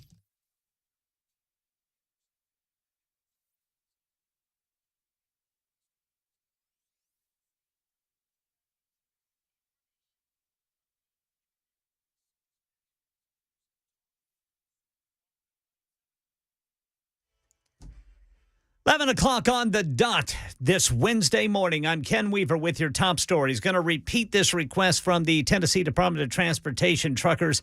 They're asking you to avoid State Road 141 in Macon County, then State Road 246 west of 840 in Williamson County. This is where trucks have been getting stuck in these areas this morning. TDOT says they just haven't been able to get there to treat those roads yet. They will when they can.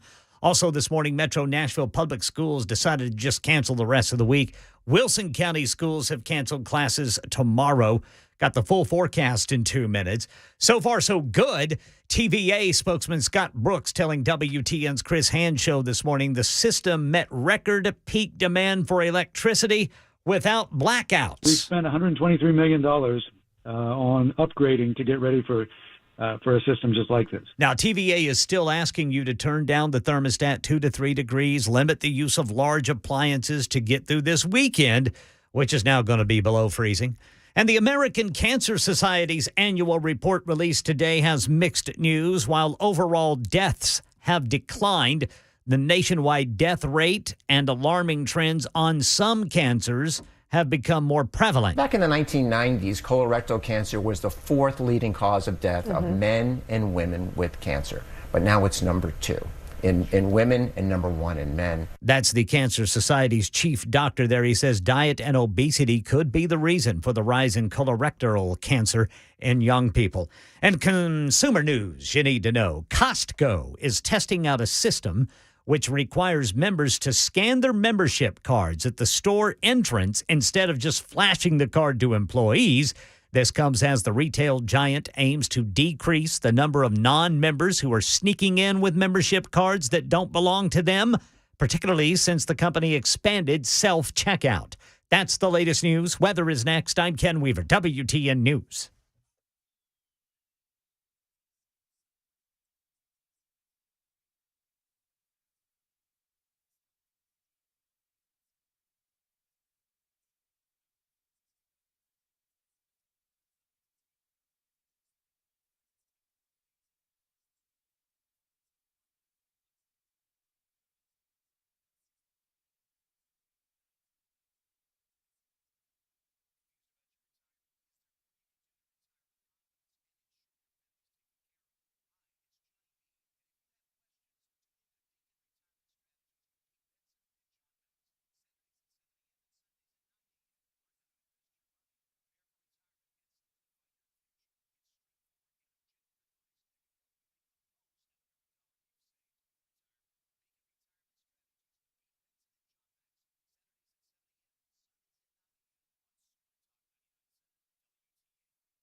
11:04 on Super Talk 99.7 WTN.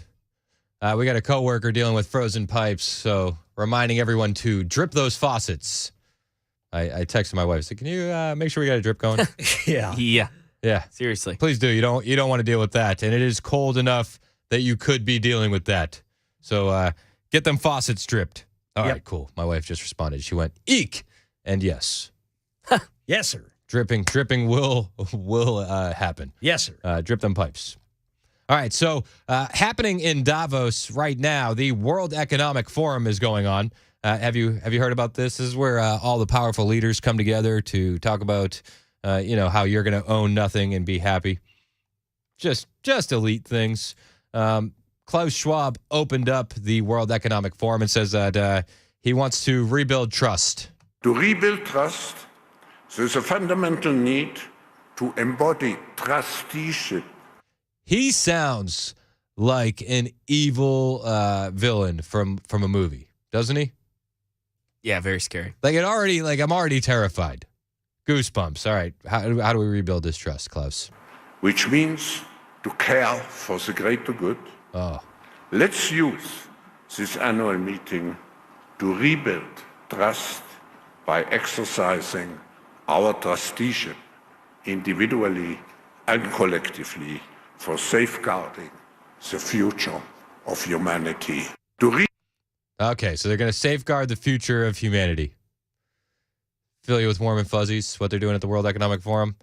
So safeguarding the future of humanity. Well, they had one person on, Jojo Mehta, who's the founder of Stop Ecocide. And, she's talking about saving humanity as far as animals go.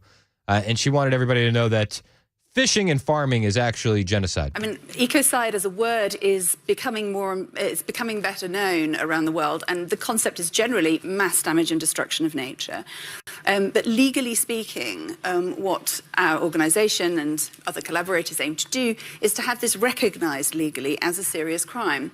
Because one of the issues that sort of pervades all of this discussion is that we have a kind of cultural, very ingrained habit of not taking damage to nature as seriously as we take damage to people and property. And that, I mean, if you're campaigning for human rights, at least mass murder, torture, all of these things are serious crimes. But there's no equivalent in the environmental space. Unlike an international crime like genocide that involves a specific intent, with ecocide, what we see is actually what people are trying to do, what businesses are trying to do, is make money, is farm, is fish. Farming and fishing is now equivalent to genocide for the World Economic Forum. What they're actually trying to do is make you dependent upon the state. And farming and fishing, well, that makes you independent. So they can't have that. So they want that to be a crime. Really, really a group of wonky supervillains down at the World Economic Forum. And it wouldn't be supervillains without this guy, our favorite Ukrainian leader, Zelensky. If anyone thinks this is only about us, this is only about Ukraine, they are fundamentally mistaken. Okay, so the war is not just about Ukraine. So Zelensky's down there to shill for war and ask for more money, right? Okay. Possible directions and even timeline of a new Russian aggression beyond Ukraine become more and more obvious. Russia. Let me ask, very honestly, where are you? Which European nation today can provide a combat-ready army on par with ours, holding back Russia? He wants every European nation to supply a combat-ready army on par with theirs, holding back Russia. Are they holding back Russia? I mean, I've been under the impression that Ukraine is losing to Russia, and that's why they keep asking for more money, more funds, more help. Right? I don't want to go full tinfoil hat, but it seems like they've been losing. And how many men and women are your nation ready to send to defend another state, another nation? I'll answer that. None. I'm not willing to send any men and women to defend another state, another nation. And I think that this is the big disconnect here. I don't care about Ukraine. I'm sorry. I don't. Like, it's sad. War is hell. I understand that. I don't think any American should have to go over there. I don't think any European nation should have to defend Ukraine. Plus, if you look at it, if you look at it from, the Joe Biden lens, maybe what really Russia should do is just change the PR and say that they're not invading, they're immigrating to Ukraine. They're seeking asylum while waving another country's flag. That's allowed, right? If you ask the mainstream media, you fact check with Democrats, that's allowed. But he goes there. He says, Zelensky says, how many men and women are you ready to send? None. That's the quick answer. I'm not ready to send any. We also had an appearance from Dr. Tedros and Disease X. Have you heard of Disease X? Is everybody excited about Disease X? Disease X. Disease X, baby. Oh, no. Oh, Disease X is coming. And they talked about Disease X. It's gonna be fun. I don't think it's to be confused with the highly infectious measles that are coming around. Have you heard about the highly infectious measles? Health officials in Virginia are warning travelers at Dulles and Reagan airports that they may have been exposed to highly contagious measles.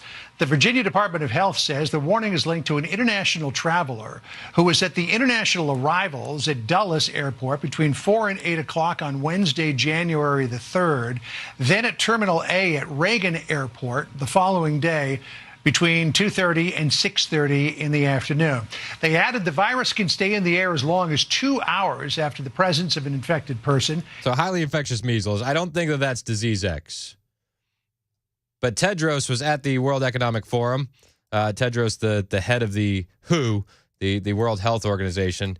He did such a bang-up job with COVID that he's now prepping for the next disease, which is they're calling Disease X. Disease X, it's attracting a lot of attention. It is, and everybody's been talking about this Disease X on the internet. What is Disease X, Mr. Tedros? The people want to know, what is Disease X? And I hope you have seen in the social media. But it's not a new idea. The first time we used the terminology was in 2018.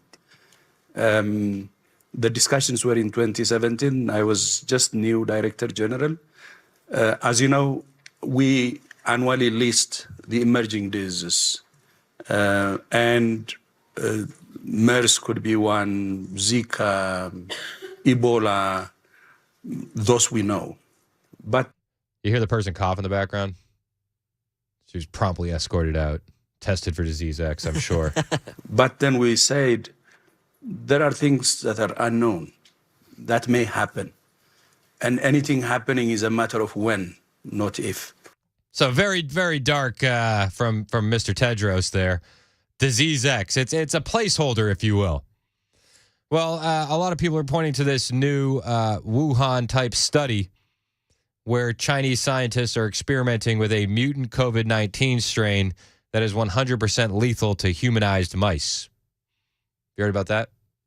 Why do we keep letting scientists do this? Feel bad for the mice. Yeah. We're going to kill you one way or another. It's either going to be slow or it's going to be quick. But why are we letting these scientists do this? I know they say it's to develop vaccines, but it's like, yeah, but we're just developing vaccines for the disease that you made. So if you could stop making diseases, that would be great. But there's a new deadly virus known as GXP2V, and it attacks the brains of mice that were engineered to reflect genetic makeup similar to people, according to a study shared last week out of Beijing. This underscores a spillover risk of GXP2V into humans and provides a unique model for understanding the pathogenic mechanisms of SARS-CoV-2 related viruses, the authors wrote. So they're making diseases that kill mice that are like humans. Splinters, if you will. Splinter-type mice. Or Splinter was a rat. Okay. Yeah. Yeah, you fact-check that? I think it was a rat. But the deadly virus is a mutated version of GX 2017, which was a coronavirus cousin that was reportedly discovered in Malaysian pangolins in 2017, 3 years before the pandemic. Pangolins, scaly anteaters, they're mammals found in warm areas of the planet. So they're cooking up diseases in pangolins and mice. And they're preparing for it at the World Economic Forum, what this new disease could do to the world. Now, I think it's important to point out that in October of, I believe it was 2019, they had Event 201. Do you remember Event 201? I'll tell you. I'll let me refresh your memory. Event 201 in October of 2019 was the World Economic Health Forum and the Johns Hopkins School Center for Health Security. They partnered up along with the Bill and Melinda Gates Foundation, this axis of evil, if you will, to do a high-level pandemic exercise on October 18th, 2019. They did it in New York. And the exercise illustrated areas where public-private partnerships would be necessary during the response to a severe pandemic in order to diminish large-scale economic and societal consequences. So they had this 3.5-hour exercise to simulate a series of scenarios and discussion and how to deal with these dilemmas if a pandemic broke out. Coincidentally, right before a pandemic broke out. So a lot of people are seeing what they're talking about with disease X and saying, whoa, I hope this isn't another one of those coincidences. And then they're seeing that there's scientists working on a COVID-19 strain that kills 100% of infected mice and going, oh gosh, it's feeling pretty coincidental. Feeling like a coincidence. And we heading into an election. Seems like a coincidence waiting to happen. Now, why do we keep letting these scientists do this? Should this not be a crime against humanity to create these ultra-lethal diseases? Shouldn't these scientists be arrested and thrown in jail? Shouldn't the people that fund these studies be arrested and thrown in jail? I say yes. They say that, the absence of this information is worse. I disagree. These diseases wouldn't exist without the experimentation. But, cooking up diseases in labs, what could go wrong, right? I feel like Michael J. Fox in Back to the Future. It's like, I've seen this one. I've seen this one before. But that's what they're doing at the World Economic Forum. They're talking about disease X. Spooky. And Tedros says, this is getting a lot of attention, too much attention, but he wanted to remind you that COVID was the first disease X. I just wanted to start by clarifying that because there is already a lot of attention. If I may, although COVID came immediately, we were preparing for COVID-like disease. It came immediately, but we were preparing for it, he says. Oh, like with Event 201, where you basically, had a faux pandemic exercise, tabletop exercise with Bill and Melinda Gates and the World Economic Forum and Johns Hopkins. You may even call COVID as the first disease X. Okay, so COVID was the first disease X. The virus that you guys created in a lab in Wuhan. Okay. All right. I mean, I don't really know where to go with this except be alert. I don't even know what you look for in a new COVID strain that could kill 100% of mice. I will say this. There are reporters on the ground in Davos that are fearless with Rebel News. Ozzy Yemen, he's awesome.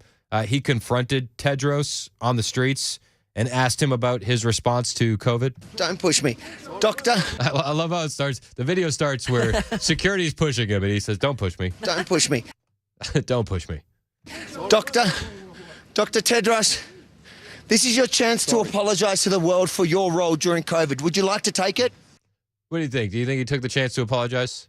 I'm going to say no. No, he didn't, actually.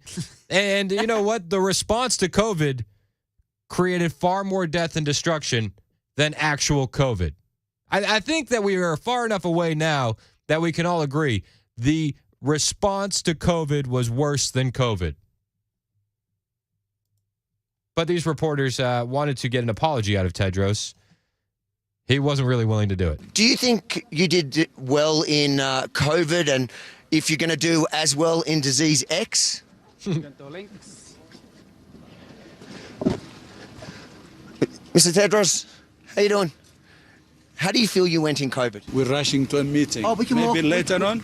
We'd love to walk with you to the meeting. What's the meeting about? Is it about disease X? It's a meeting with UAE. With the UAE? Okay. Dr. Adnan, do you believe that lockdown should always be rejected as a public health measure? Can we talk later? What time? I'm happy to arrange a meeting with you, sir. Do you believe lockdown should be rejected as a public health measure? What is disease X? Mr. Tedros, what is disease X? And when is China going to release it? That's my favorite part. That was my favorite part of them questioning him. What is disease X? And when is China going to release it? Mr. Tedros, what is disease X? And when is China going to release it?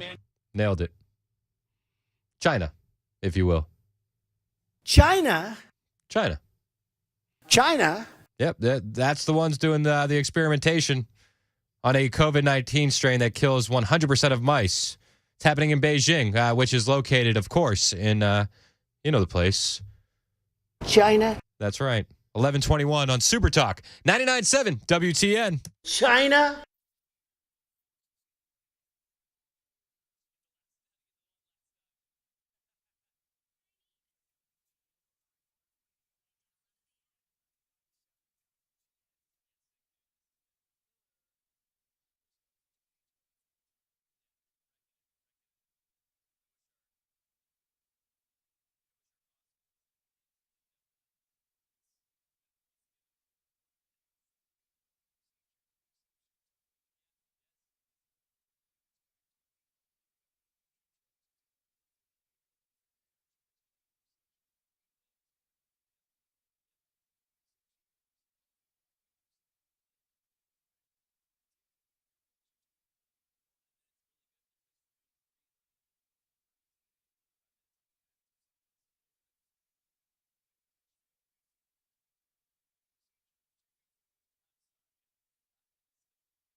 All right, let's hit traffic really quickly. We still have that stalled truck blocking the right lane and shoulder of 40 westbound at the Elm Hill Pike overpass. That's really got 40 and 24 backed up just east of downtown, heading to downtown. Then in Murray County, Beechcroft Road is blocked between Carters Creek Pike and Petty Road by a stuck tractor trailer. And trucks, you are being asked to avoid State Road 141 in Macon County and State Road 246 west of 840 in Williamson County, where trucks are getting stuck in both areas. Metro Nashville Public Schools announcing something about classes this week. Wilson County Schools, too, will tell you at 11:30 on Super Talk 99.7 WTN. Thank you, Ken Weaver. It is Super Talk 99.7 WTN. My name is Chris Hand. Don't forget, if you want to share any of the show with your friends, we're on Apple Podcasts. Hit the subscribe button. It'll get pushed right to right to your phone. We post our segments pretty much in real time, right? Like as soon as we get done yapping about it, Mac is posting them. Try my best to get them up quick. 10 o'clock should already be up. I want to take a break and listen to the podcast, but I got more radio to do. We were just talking about the World Economic Forum. The elite of the elite have taken their private jets to Davos. Yes. And they're deciding what rules they're going to make for us. That's what they do. But Zelensky's there asking for money. Probably a good place to fundraise. You know what I mean? Lots of people with lots of money there. Mike in Tullahoma has a comment on Ukraine. You're next on Super Talk. What's up, Mike? Hey, Chris. Thank you very much for taking my call. Absolutely. Really enjoy your show. Thank you. And just wanted to weigh in a little bit about the discussion about Ukraine and the request for the urging or recommendation for all nations to stand up military that would, robust militaries that would stand up to Russia. And I would just say that concept is laughable if you just scratch, a little bit beneath the surface. And I'll just qualify it by saying I was in the military for well over 20 years. Thanks for your service. You're certainly welcome. It was my honor. And I spent some time at the Pentagon and also at NATO headquarters in Brussels, Belgium, which really helps kind of set the stage for my comments. And every time you talk about standing up a military or sending some military force to, or joint or combined military force, combined meaning of other nations, to stand up against some sort of aggression, it's always the United States that's putting forth the bulk of the troops and the bulk of the support, the bulk of the money, the bulk of the equipment.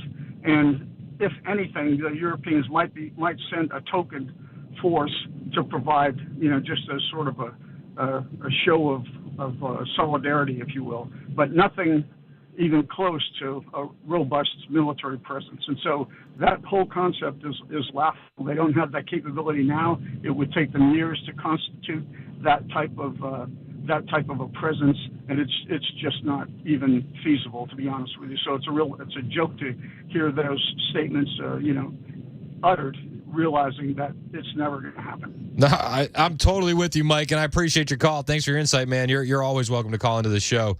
I love that we have so many veterans in this area listening that can give insight that I don't have, and we truly appreciate that input and that perspective, because it's huge. Like, we're going to learn a lot more by having a conversation about this stuff. But yeah, the fact that this guy's just in there clamoring for other nations to get involved in a lost cause of a war and begging for money, it's ridiculous. It's absolutely ridiculous. What can you say? You see Jason texted in. He was talking about Jason, the World Economic Forum. He said, hopefully they can fix climate change. I'm tired of this cold weather. I was under the impression that this was them fixing global warming. I thought global warming was solved. Is that wrong? It's 11:30 on Super Talk 99.7 WTN.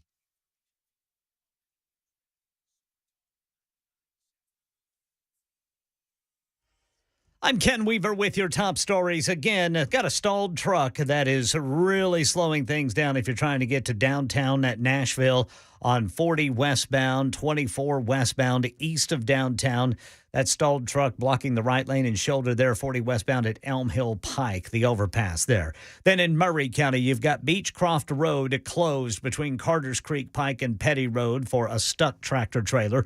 Truck drivers, you're asked to avoid State Road 141 in Macon County and State Road 246 west of 840 in Williamson County. Trucks are getting stuck in both areas where TDOT is trying to get to clear the road. Also this morning, Metro Nashville Public Schools announcing they've canceled classes the rest of the week. Wilson County Schools canceling classes tomorrow. That just adds to the list of classes already canceled across Middle Tennessee tomorrow. And that is about it for this newscast. We've got traffic and weather next. I'm Ken Weaver, WTN News.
Hey, it's Chris Hand from my friends at USS United Structural Systems. Listen, if you haven't been down in your crawl space in a while, I suggest that you poke your head down there. Maybe you're going to see some standing water down there. Maybe with the snow melting, it's creeping in. Maybe you need to get your crawl space encapsulated. Well, if you do, the guys to call are USS. Now, walk around your house and see if you see any of these signs. Wet basement walls, cracks in your basement floors. That's your house trying to tell you something. And the guys at USS, they'll come, check it out, and make a custom plan for your home. They have 25,000 satisfied customers in Middle Tennessee that they have done this process with, and they have it down to a system. They've been doing it since 1994. So if you need crawl space encapsulation, if you need crawl space floor supports, waterproofing, foundation repair, sinkhole repair, These are the guys to call. USS 615-488-7855. That's 615-488-7855 or online USSTN.com.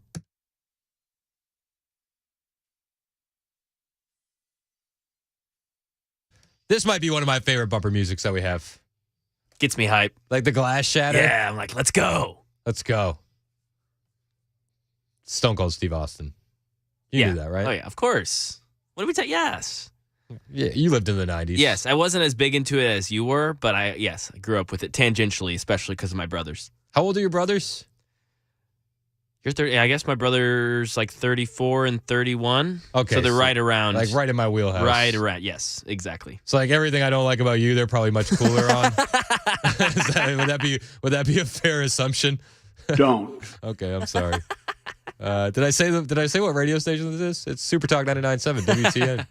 Welcome. 11:36. Welcome into the Chris Hand Show. So yeah, there's we maybe if you don't show up on Monday after the Chiefs game, one of your brothers can stand in. Please. Are they local in Nashville? Both of them are. Yeah, sorry. One just recently moved, so I'm catching up on that. But yeah, actually, speaking of the Chiefs game, I didn't mention this on this show, but I mentioned to Murphy because he started talking about the Chiefs game. My brother was there at that fourth coldest game ever this weekend in NFL history at Kansas City and caught a game ball. He was next to the bench and caught a thrown pass. It was pretty cool. Was he the kid with the half black face, half red face headdress? Was that him? Yeah, dude. Isn't that crazy? Based. Is that still a story? Do people still do that there? I don't think so. That was a funny story that disappeared, didn't it? Yeah, that just went away. Yeah. Got a text here from a friend in Murfreesboro talking about I don't know. Do you have these in Murfreesboro? Do you have the electric Amazon trucks? Mm-hmm. Yep. Well, he just sent me a picture of it looks like the Speedway. I think that's the Speedway. Yeah, it looks like in Murfreesboro. It looks like the Speedway on Medsend Parkway. And it's got 3 of the gas Amazon trucks because apparently the electric fleet are not keeping up with holding the charges. Thank you, Daryl. 2269 for the text. It's amazing how these battery-operated cars can't handle the cold. Who could have predicted this? Who? In Chicago, they have an electric vehicle graveyard. This is from the Post-Millennial.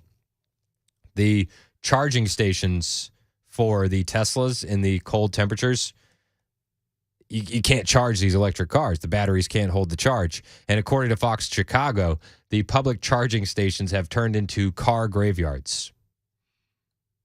Car graveyards. Gotta love it. And then is it any shock that a new poll shows Americans hate electric cars? There's an overwhelming majority of Americans in a recent poll from Rasmussen. 65% of Americans said they are unlikely to buy electric cars as they strand drivers in the winter freeze. Consider me shocked. In particular, the poll shows how electric vehicles remain a status fixture for the nation's wealthy. About 52% of those making at least $200,000 a year said they are likely to purchase an EV as their next car, including 33% who said they are very likely to do so. Meanwhile, more than 7 in 10 middle-class Americans making $30,000 to $50,000 a year said they are not considering buying an EV, including 46% who said they are not at all likely to buy an EV. I mean, who would want to buy these things? If you can't charge it in the cold, what good is it? Like if I had an electric vehicle, and I've thought of this because the commute from Murfreesboro, I waste a lot of time in the car. I would like the self-driving capabilities. If they could put that in a gas car, I'd probably be sold because I would do show prep in the car.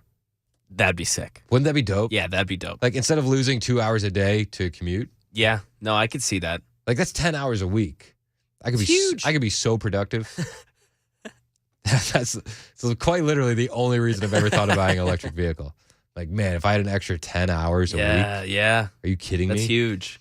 So, I mean, show prep takes a while. Like when we prep the show, it's like, I don't know, hour and a half, 2 hours for every hour of the show. So that's one of the reasons why I've looked at an electric vehicle and thought about possibly doing it, is the self-driving features. But you see that they can't hold a charge in the cold, and it's like, what good would that do me? You know, do we have a Tesla charging station here in the parking lot? Like, nope. So I would drive my car in. We do. We do? We do. When? In the back, there's a guy who charges his EV every day. What? Yeah. Drives his Volt. Don't ever fact check me like that on the air again. Only fact check when I tell you. Don't you ever disrespect me like that again. I'm sorry. That was so defined. I was like, no, we do. We do. All right. So sorry. Well, on the side of the parking lot that I park in. You're right. I don't think there is one there. Yeah, you park on the ritzy side. I park. Well, to be fair to what you're saying, I'm a man of the people. I park on the other side. To be fair to what you're saying, he's the only one, and I think it's only one charge. Like, They did there's it for another him? person that was here who needed another charger. Like, what are they switching off? Like, Do we have to do rock, paper, scissors? Yeah. If I beat him in the morning, because I probably I'm driving would. home today. Yeah, seriously, what do you do? Does he pay for it? No, I mean, we have the plug in the back outside. He just the company handles it. I mean, it's there. I don't know if they built it with that in mind, but what in the world? I know, it's weird. Well, I don't really like this at all. You're like, I'm taking this up with the company. Yeah. All right, is he paying for this? I don't think this coming out of his check? Which employee is this? I think I have a conversation. I'm very thrown off by this whole situation, Mac. But yeah, no, electric cars are too expensive. So before Mac interrupted me, I was going to say, what would I do if I drove down here and then the battery can't hold a charge? How do I get home to Murfreesboro? And a lot of people are feeling that. Brian in Hendersonville, he's an electric vehicle owner. Brian, you're next on Super Talk. What's up, man? Hey, how you doing? Can you hear me okay? Yeah, I can hear you great. What's up, dude? Wonderful. So I own a Rivian truck, and I had it for about a year. Have no issues at all charging. You get out in the real world, and it's a little bit hard to find every once in a while. But never has it caused me an issue. If you're only driving around your area and you're sticking to about 100 or 200 mile radius, you're really not going to have an issue. If you're buying an electric truck for traveling long distances or electric vehicle traveling long distances, you have to rely on it. I would say you probably stick with gas for a while. But as far as the charging is concerned in the cold weather, absolutely zero problems with mine.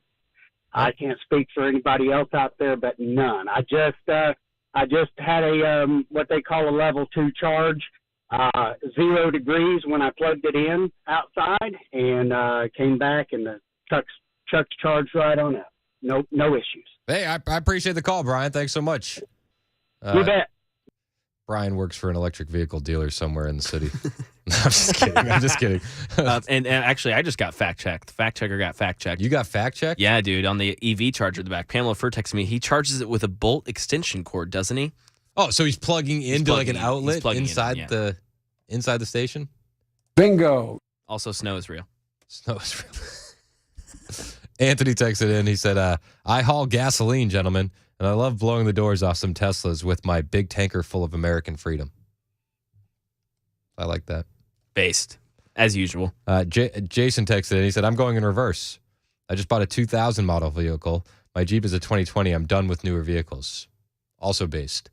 Love that. Have you seen the spooky viral video about NASA and their parking lot? No, that's Dude, interesting. What? All right. So I don't know how true this is. Anecdotal, right? It's on Instagram, so it must be true. So find me on Instagram at Chris Hand on Air. This is where I share all this fun stuff. It shows the NASA parking lot. And you know it's NASA because the building has a huge NASA logo on it. So you don't even have to fact check it. But the parking lot has dozens upon dozens of vehicles from the 70s. Wow. Whoa. Right? Yeah. So, and then there's a thing where they say if there's an EMP attack, there's a cutoff year where cars had too much computer equipment in them. so they would be fried from an EMP. I think it was like 83, or I want to say 83 or 86. There's a year that's a cutoff where there's too much computers in the car. So an EMP would fry it. Somebody on the super text line will know. They'll fact check me. So they say that all of these cars that are from the 70s in this NASA parking lot is either used to fake moon landing and rewrite history or preparing for an EMP attack. Wow. I know. Cue the X-Files music, Yeah, that is right? for real. That is X-Files City. Yeah. I mean, I will say, cars were great back in the day. Dude, it's not just cars.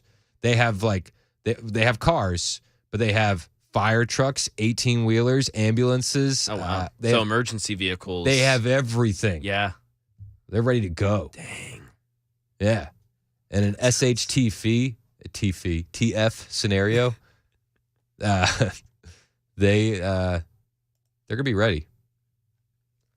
TB texted in, maybe the picture was from the 70s. No, dog. No, man. No. It was a video. No, dude. No way, bro. It was a video. 3475 said 75 is the year for the cutoff. I thought it was later. I don't know. But I, too, would like to go in reverse. Yeah, I think that's a good call. I mean, I've seen some of these new brands. I can't remember which one it was the other month that I saw and I'm sure other EVs and other cars with a lot of computer systems in them are doing this. Instead of if you buy a car that has heated seats, that's the feature in the car that stays. Instead, with these new cars and the electricity, the computers, they can say, oh, no, that's a monthly charge. If you don't pay that, heated seats are gone. BMW was trying to do that. No. No. I bought this car with this thing. I get this thing. It bugs me. And we have a Chevy Traverse. We need the 3 rows. Of course. It's like you have to pay extra for the navigation system. I'm like, dude, everybody has an iPhone. Like, what are you doing? Yeah, what are you doing? What are you doing? What are you doing? I already have this feature for free. Yeah, dude. Like, I don't need this. And there's Apple CarPlay, so I can plug it in and I can see it. Like, who are you making money off of? What is this at? Yeah, you just want to know where I am. Yuck. And they do. They want to know where you are at all times. Well, they got to control everything. And with the electric vehicles, it's like me on the internet. I'll be doing my regular wrong think. And I'll get my car shut off. Oh my gosh, yeah. You know what I mean? Chris will be doing prep and won't have a show. I'll be trying to do show prep and then 80 miles per hour into a median. 11:48 on Super Talk 99.7 WTN.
Super Talk 99.7 WTN. My name is Chris Hand, joined in studio by Matt Murphy. What's up, man? We've been through a lot since we last talked. Snowmageddon. Snowpocalypse. Snow MG, as the kids like to call it. Snow MG. How was the sledding? It was awesome. It was awesome. I would have lost that bet. I didn't realize that you had already scheduled to take Monday off. Yeah. And so you were like, hey, man, sledding, MTSU, it's going to be so great. Murfreesboro, the kids, the snow. And I look at Bell, I was like, he doesn't know, does he? He has to be here. And then you had already scheduled it off. I don't know how you did this. I knew I was so ahead of the curve. Like clairvoyant. Yeah. Oh, yeah. Oh, yeah. You're out there. Me and Stefano Di Pietro, we text. So he gives me the lowdown. He's like, yo, coming to a forecast near you. Is that right? Keep it on the DL. Stefano. I mean, the guy has to be good at his job because he's got the worst name for broadcasting in the history. You think so? I mean, my goodness gracious. I think it's sharp. There was a time in our business where you come at me with Stefano Di Pietro or whatever it is, and I'm like, you are Steve DePaul. We ain't doing. What is your name? You're a pretty good actor. What's your name? Archibald Leach. Yeah. Okay, we're going with Cary Grant. Yeah. See you later. Yeah, and that's absolutely a true story. That's exactly what happened. We're not going with Archibald. That's great. So what you got going on, man? I don't know. I'm completely unprepared for the show today, which is a little bit of a fun experience because for the first time since I've lived in MJ, my internet went down this morning. But I'll give kudos to wherever Dan Mandis is. You should do a nice screenshot of this and put it up on your Facebook platform. Xfinity, they alert you. They're like, hey, your internet went out, and we're sorry for that. We're working on it. And they continuously update you via text. It's like, let us know if you're okay. Let us know how you're handling the situation. We've got, counselors on the line waiting for you if you are missing your social media. I would be texting back, like, I'm not okay. Oh, no, I text back that she said text outage if you want an update. I texted outage. It gave me an update. So I had no internet all morning. So you were like living life in the 90s. I'm watching. I'm watching nothing because all of my television is based on. Yeah, my at one point my wife. And I should have taken a photo of it. She's sitting on the sofa with this thing. It's like someone took the internet and printed it and then bound it. It's called a bouquet or something like that. Yeah, she's reading. That's crazy. From the bouquet. Never heard of that. I don't know. It was weird. You should get one of those over-the-air digital antennas. Oh, yeah, that might work. I got one of those. I had you, though, baby. And here's the thing. And this is a big testimony for our business and what we do on a daily basis. You know what I did have? Had the radio, babe. And I kept you entertained, didn't I? Oh, yeah. What are you talking about? Oh, we were talking about all sorts of things. We were talking about, you were talking about that thing and then the other stuff. Remember that one thing I had? Oh, man. And you were dead on freaking point. And I was going to talk about that. I was like, no, it's too close to what I was going to say. Scratch that for today because he was so good at it. That's what I said. It was epic. And you can check all the podcasts on Apple Podcasts. You know I'm on Apple Podcasts now? I did not know that. Yeah, finally. Really? You are too. Am I? Yeah. I thought we were always on Apple Podcasts. Well, you were. Oh, well, of course I was. It took me a few months. And then once I realized that Max behind the box score was up there before me, I said I've had enough of this. I checked my old home base just to show you how some things slip through the cracks. Yeah. I do a weekly hit in Birmingham at Talk 99.5, which is the radio station I worked at before coming to Nashville. And for whatever reason, I checked the schedule on their app, and I'm still working there apparently from 6 to 10 in the morning. So, not getting paid, but double dipping nonetheless. So more snow coming tomorrow. Huh? Oh, are you hype? Oh yeah, come on. I've heard Stefano text me. He says it's gonna be a wintry mix. Anybody that works, Stefano, anybody that works at, I'm just going straight up Dan Thomas, by the way. Yeah, Which, don't you feel like Dan Thomas's real name is like Daniel Fisto El Tamista or something? I don't know. Anyway. Don't sleep on Lisa Spencer. We need a weather person grudge match. Smart money's on Danielle Breezy. I'm offering myself. Oh man, Danielle should whoop you. I'm offering myself to pick up people and give rides to anybody that needs them in my 4-wheel drive. So it's a Matt Murphy Uber Wednesday. It's Super Talk 99.7 WTN.